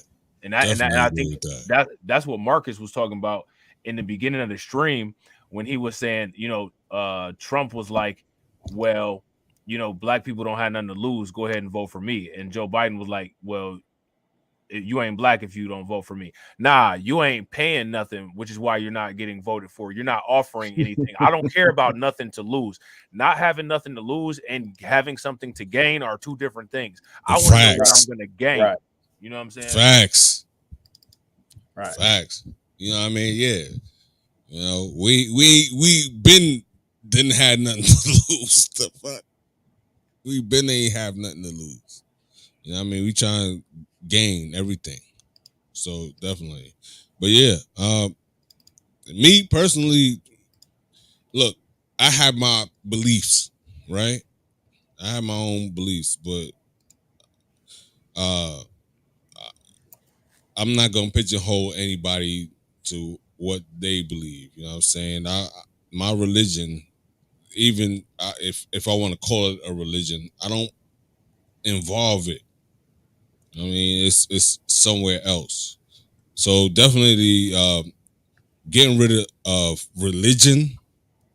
You know, because can somebody pull up the etymology or the definition of religion? I think it has something to do with schooling, right? If we're talking about religion, you know, you gotta put that to the side. And that's just my opinion. Well, like I think that like when it comes to like I think that one thing that people need to do or either do a better job of is separate, you know, like practicing religion versus practicing, you know, politics. You know what I'm saying? Like to me, like any religion that has like practices that could be harmful to yourself, because you know you're supposed to be maintaining your life. If a religion has practices and those practices are harmful to self, then people should reassess their involvement with that religion, because most people would not knowingly practice self-harm behaviors unless there's some type of benefit that they're looking for. You know what I'm saying? Unless there's a benefit, like people smoke cigarettes because they want to get, you know, they want a little nicotine rush. People smoke weed because they want to get high. People want to drink because they either like the taste or because they want to get drunk. Facts. That's where the benefit, you know what I'm saying? People make those cost benefit analysis on their own. You know what I'm saying? But if you're practicing a religion as some type of like program schematic, that's one of the guiding ways of how you live your life, and it's telling you to do things that aren't beneficial for your life or yourself, I think that people should re-examine that. You know what I'm saying? Religion have people sacrifice. I mean, you know, you got in the Bible, they you know, people was killing their kids as sacrifices and things of that nature. And you know, when you ask questions like, "Oh, nobody does that anymore," but it's in there. Yeah, it's definitely in there. So you know, it's in there. When you know, then you know, of course, you got other religions that want you to strap a bomb to yourself and you know go blow some shit up. But this is what I'm talking about. There's this morality attached to loss, right? The morality attached to sacrifice, either by becoming righteous in this life or having a better afterlife. You got people that are giving up. You know, have given up themselves in this life because you know they're being sold the morality that they will be rewarded in another life. Yeah, and there's no guarantee of another life. It's just what they're being told. I'm not even mad at that. I'm not mad at that because that's what religion sells. So we're talking about people that, you know, for lack of a better word, drank the Kool-Aid, right? So if in religion they're telling you to do, they're giving you bullet points for you to check off, right? But they're not telling you to examine the whole thing, right? Or you can't. Then what do you expect is going? Yeah, what you expect is going to happen? You know what I'm saying? So, you know, this to me, religion is at least organized. Let's say organized. Yeah, definitely. That's a better. I appreciate you for putting that out there because definitely organized religion. It's an issue. It's a major issue because people get dogmatic in what they have been taught, and they haven't really gone deep into what they've been taught to learn. You know what I'm saying? Anyway, you know, we could keep it moving. Yeah, but it's crazy, man. This whole thing is crazy. I think it's a good discussion though, because like the I don't see, like, me and Marcus we one thing that we really agree on is the villainy thing, right? Mm-hmm. And like I don't think that people understand, like, there's actually a lot of work. It's really not a lot of work once you actually have gotten yourself to that psychological state of mind, but there's a lot of, like, this whole slave morality thing is something that's really problematic, that actually prevents people from being able to take control of their own circumstances. If you ask me, like, there's no there unless you're doing this solely for your family, you know what I'm saying, solely for your kids or whatever, there is no morality and self-sacrifice on behalf of people who are not going to self-sacrifice for you. You know what I'm saying? Honestly, if you ask me, if you honestly ask me, that mentality, the slave morality, I should say, that is damn near a predecessor to simping. Right. You know what I'm saying? But is again, slave, bro. That's the whole purpose of me bringing up slave versus master morality. I mean, I don't want to get all manosphere on y'all up in here. All I'm gonna say is, whether you want to talk about your simps, or anybody who, again, has been taught that there is some sort of good or righteousness in taking a loss and giving up your agenda or your self-interest, because that's the word that was in there that we haven't said enough. We talking about self-interest, right? The slave has no self-interest. Facts. Right? I said before, there's no country for black men. I was gonna say the slaves live their self-interest vicariously through the interest of the master. It's that whole meme of back in the slave days, we sick boss and all this nonsense. Right. Shout out to Black Light and Keep It 100. You guys hit the like button. You know what I mean? Because this is some game y'all getting right here. Okay, you guys check it out. So don't forget to subscribe.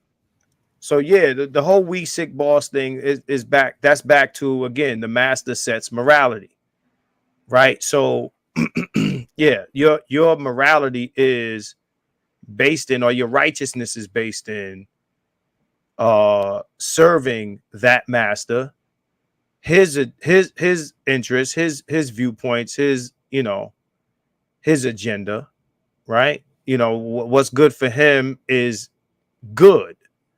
It's good in general. You understand? And that's how that works. As long as I keep master happy, then I'm right. It's a happy wife, happy life. Right? Slave morality. Yeah. Well, look, are men really? I'm married, so I don't. You know what I'm saying? Like, I don't think it. I understand the concept, right? Like happy wife, happy life, but I think the dynamic as far as slave master and the master and the slave is different. You know what I'm saying? So okay, so happy wife, happy life. Mm-hmm. What about your happiness? You're not the wife, you're the husband. Right. So is your life happy because her life is happy? Is that automatic? Is that how that works? It's not automatic, no. Right. So that's what the pushback on that term means. It's not that you want your wife unhappy, but her happiness does not like result in your happiness. You can be totally fucking miserable, and she could be the happiest chick, on two legs. Totally agree. But the slave morality plays in where is okay if she's happy, everything it's all good. Everything is well and fine.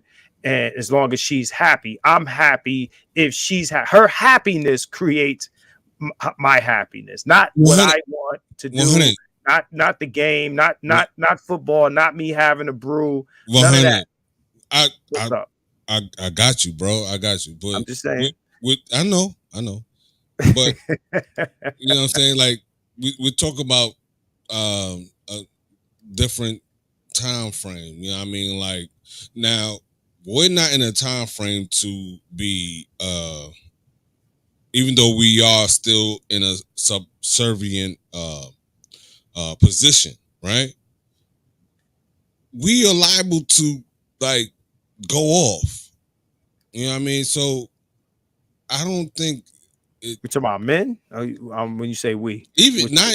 I'm talking about black people. I'm just talking about black people. We are liable to go off. Like you know what I mean? Like like go off. Like I just want to be sure I understand you, bro. Okay, so yeah, I know. So I'm what I'm saying is that we're talking about the master and the slave, right? And, back then, you could be strung up as a man, right? Mm-hmm. Back then, you could be whipped as a woman, and I, I'm not even FBA, and I like this. This is the psychological just thinking about it. You know what I mean? It ain't right. You know what I'm saying? But now we here, it's 2023. Who's going to I'm not saying that it's not happening now. Don't get me wrong. I'm just saying that at the end of the day, we still can do something. Like we're not gonna just sit back and not do anything. That's all I'm trying to say. If that I got sense. You. But I mean, look, there were slave revolts during slavery. They revolted, right? It didn't get far because the way they fought back wasn't necessarily the way to do it. And I even when I'm on my channel, I debate people on the strategies of things. It's not about not doing anything, like even with the Terry Crews thing or anything else we might talk about. It's not about, oh, you're gonna let him do that, and yeah, we're gonna let him do that. It's about strategy. And I think that for a long time, black folks, especially American black folks, they just don't understand the art of war and strategy. They think that everything has to be on Front Street. You got to hold signs up that says, no justice, no peace, and everything has to be blatant and obvious. They think that the way to fight a war is up and in your face, and that's going to get you progress, and that's not how that works, right? So when you see subversive tactics done by people, and then our first response is to say, well, this guy's selling out, he's a coon, this, that, and third, when what he might be practicing is some covert agent tactics, but it might get some things done. But black people are so used to the coon, and they're so used to not trusting other black people, and it's so, and not that they're unreasonable. That's unreasonable because it's happened. But again, we actually talked. Not to cut you off, 100. I apologize, but real quick, we actually talked about this on the last Reactz with now I can't remember his name, Fred Hampton, and then the person that was COINTEL Pro and all that. Yeah, he infiltrated. We actually talked about the same thing. But go ahead. I'm sorry. I ain't mean to cut you off. Good. So again, like when it comes to how black people fight oppression, they think that they're gonna win head on with it. It'll never work that way for you. This is not South Africa. You're not going to put a middle finger in the white man's face and win. That's not how that's going to work. You got to be covert about it. That's something that every other group understands but us. You know what I'm saying? You want to fight America, a power that's bigger than you. You can't just come straight through the front door. It's not going to work. And the other thing, that they tried is, begging for what you call it, the better nature of power. Like, you can't negotiate with power. You can't pull the heartstrings of power. You can't hope that, power will, appeal, or try to appeal to the better nature of power, and they'll be nice and they'll wake up one day and say, you know what? We've been treating these people very badly. Let's stop doing this now and this and that. Now, not to say that there aren't individuals that this hasn't worked for, but as a powerful group, no, it's not how that works. It's just not how it works. Yeah, I agree. And as far as that better nature of power goes, if you ask me, the only good nature of power is when you have all of it. You know what I'm saying? That's the only time power has a good nature. Anytime you don't have all of the power's nature is not so good. But what you're describing, what you just said, is a master morality. It's only good if it's in my interest, right? So that is a master. That is an example of master morality. What works for me is good. What serves me is good. And this is what I tell black men on my channel. Listen, don't seek anything that does not serve you. Like if you don't want to touch no part of it, you don't even want to be present for it. Whether it be politics or anything else. If nobody's appealing to your interest, me personally, I'm not getting up out of bed to pull nobody's lever for a vote if neither one of these parties is telling me anything that I want to hear. I'm not worried about you. I'm not worried about best of two evils, because to me they're both evil, right? So look, you either voting for racism or you're voting for feminism. There's two isms that neither one of them are about you. Only ism you might want to do is the shit you light up. That's funny as hell. You might want to spark some ism, but that's facts though. That's facts though, yo. Shit. Right, but I'm just saying, like, yo, if it's not serving you, then disappear. Be gone. Don't even rock with it. Don't rock with it. I don't, you know what I'm saying? Hey, shorty, you gonna let me smash? No, all right, click. I'm out. I'm out.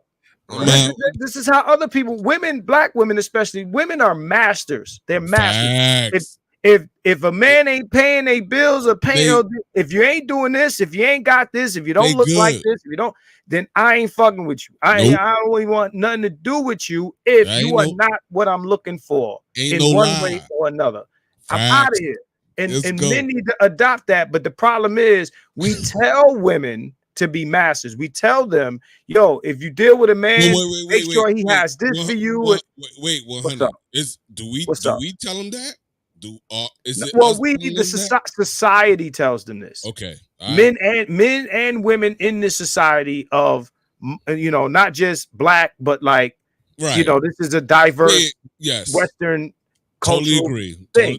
So they tell them, yo, take care of yourself, look out for you, this and that and the other. That is teaching master morality. What is good for me is good. When you talk to men, you say you're a real man, blank, and blank is always something that is in service. You are under the table. The table. We talk about tables.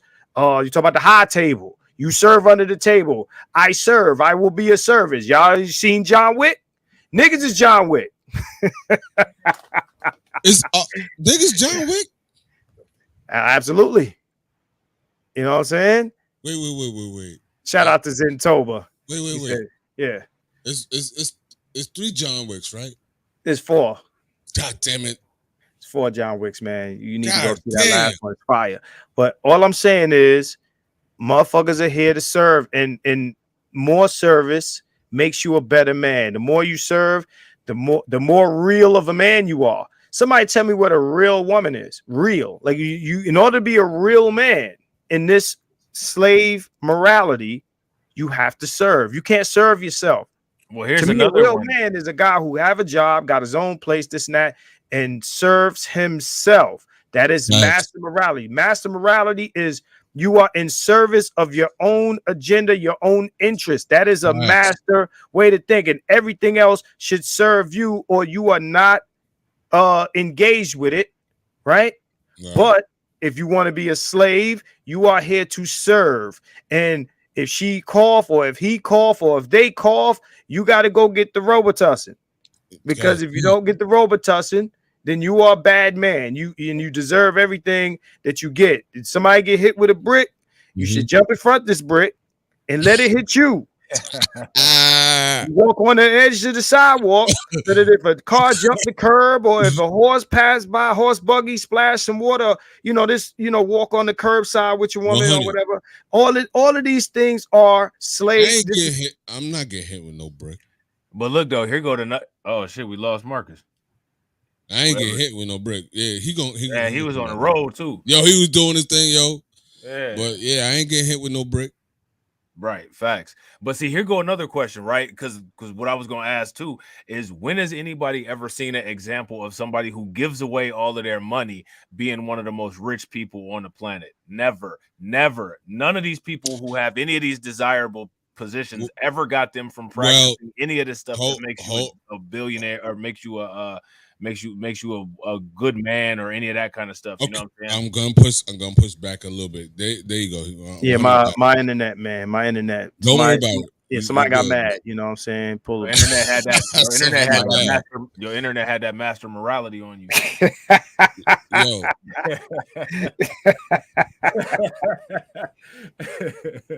Look, I would say, Black Light, like, look, money is in the eye of the beholder. You know what I'm saying? We all know that money ain't worth the paper that is printed on. You know what I'm saying? So unless you're using it to the benefit for your people, it doesn't matter. Me personally, I support the things that I like with my supposed money. Well, whoever got everything that they want, everything that they like, whether it's money or some commodity or whatever desirable thing that you want, whatever it is that is within your personal like units of satisfaction, who's ever gotten that by giving away everything and not maintaining anything? Nobody. Nobody. I would agree with that. I definitely. I'm gonna say this. Money is a piece of paper that is given value by people. As long as people give you the shit you need to eat and drink and shit, that shit is worth something, right? It is worth the things that you can buy with it, right? The piece of paper is the piece of paper, but what it gets you is the shit that you need. So I understand what, because when people say that, hey, money is not worth anything. Well, shit, if it wasn't worth shit, nobody would give you shit for it. Facts. But they give you shit for it, so it got to be worth something. It's at least worth the thing that they believe it's worth, which is the shit that they hand to you for it, right? That's good enough for me. I don't need no other explanation or definition deeper than that. Well, I mean, my thing was that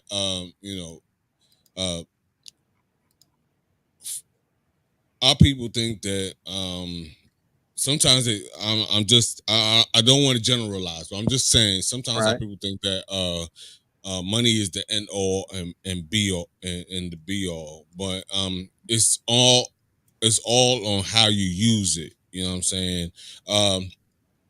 If you can get 0%, if you could get some 0% credit cards, I will do that.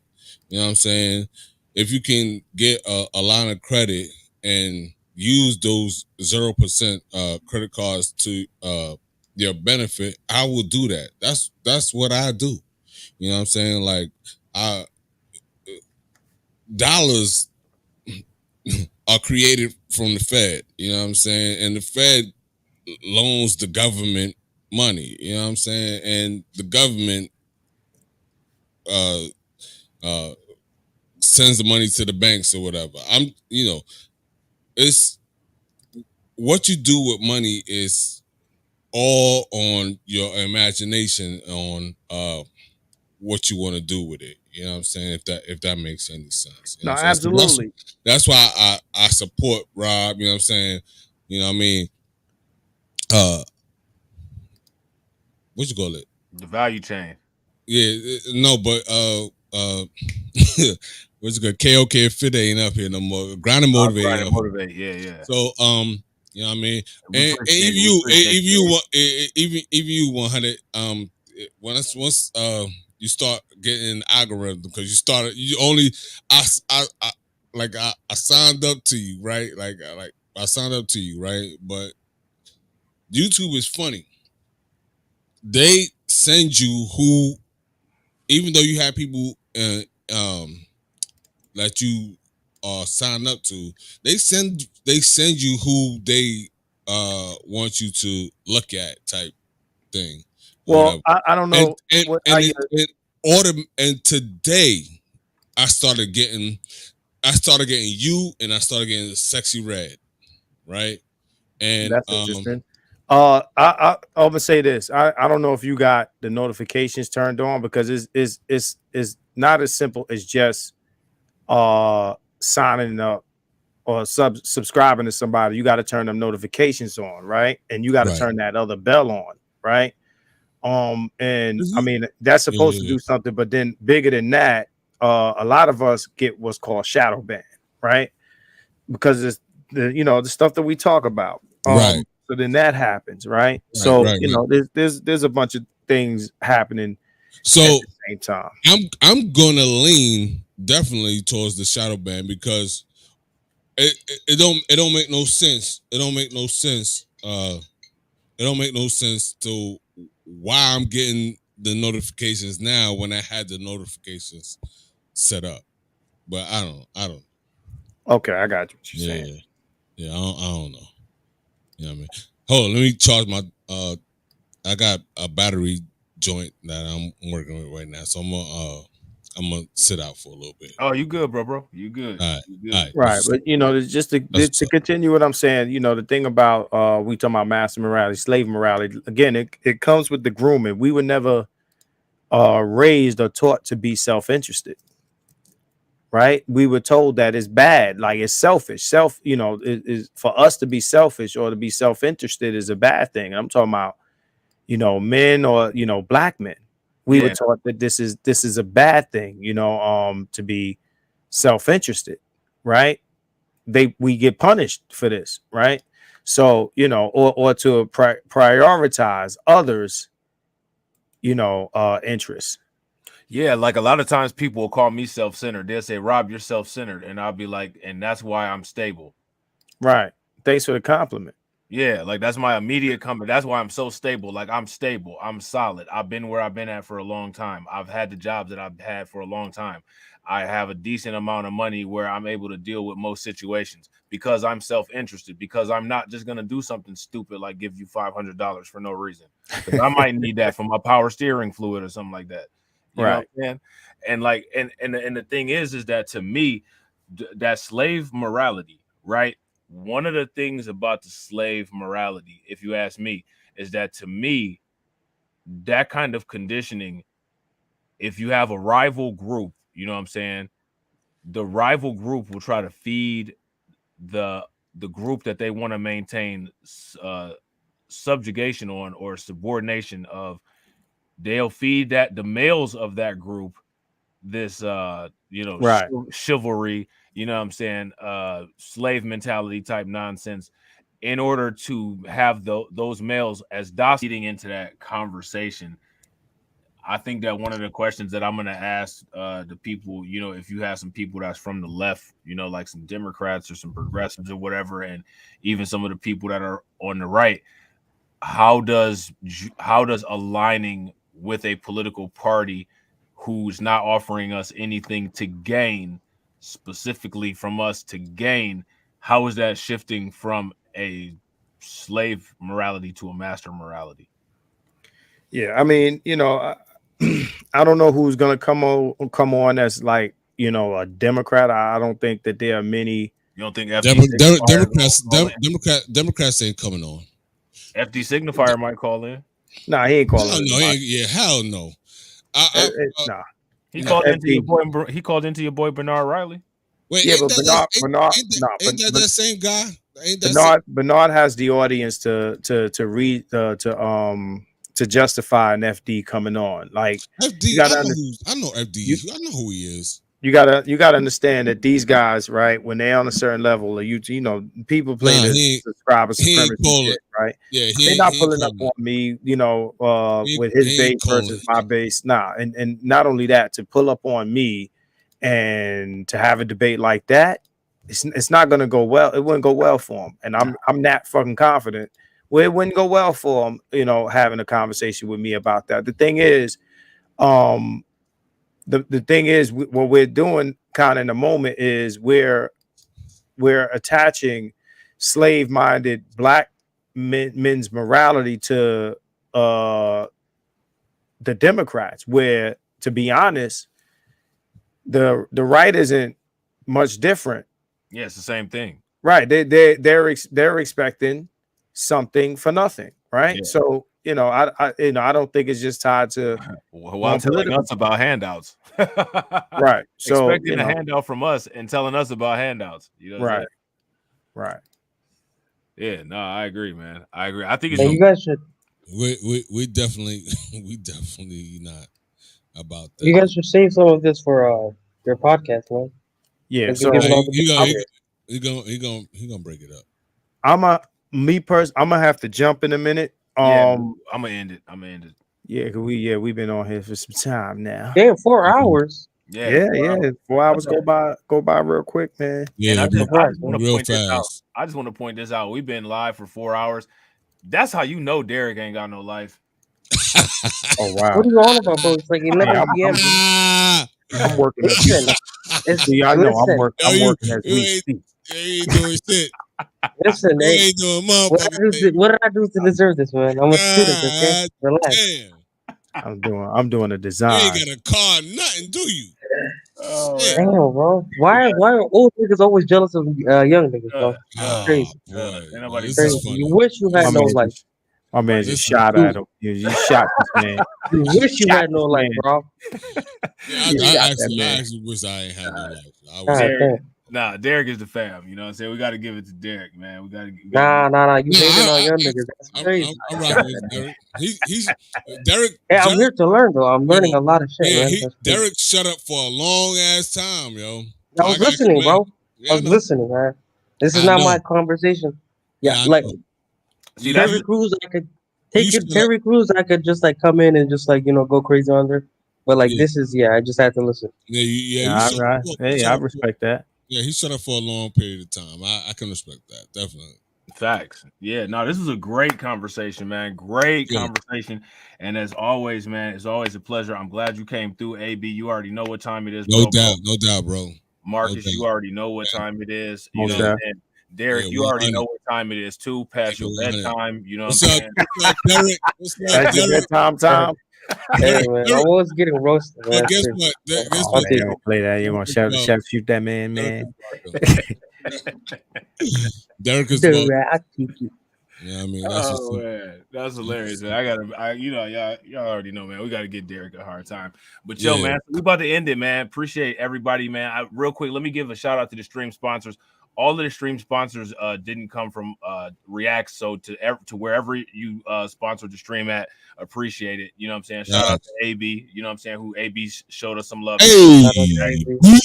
And he showed us some love on Grind and Motivates channel. You know what I'm saying? Yeah, facts. Shout out to DeAndre, who became a shout out DeAndre. What up, bro? And shout out to Deacon Dave on KeepItOneHunned's channel with the $2 super chat. And what's good, bro? Deacon, bro. Yeah, and shout out to Sam. Shout out to D Scott. You know what I'm saying, with the $5 super chat on my man KeepItOneHunned's channel. D Scott, what's good? Yeah, definitely. D Scott, it's my guy, D Scott. Yeah, D Scott is fam, man. You know what I'm saying? D Scott is the man, definitely. You know what I'm saying? So with that being said, ladies and gentlemen, we out. We out. No doubt.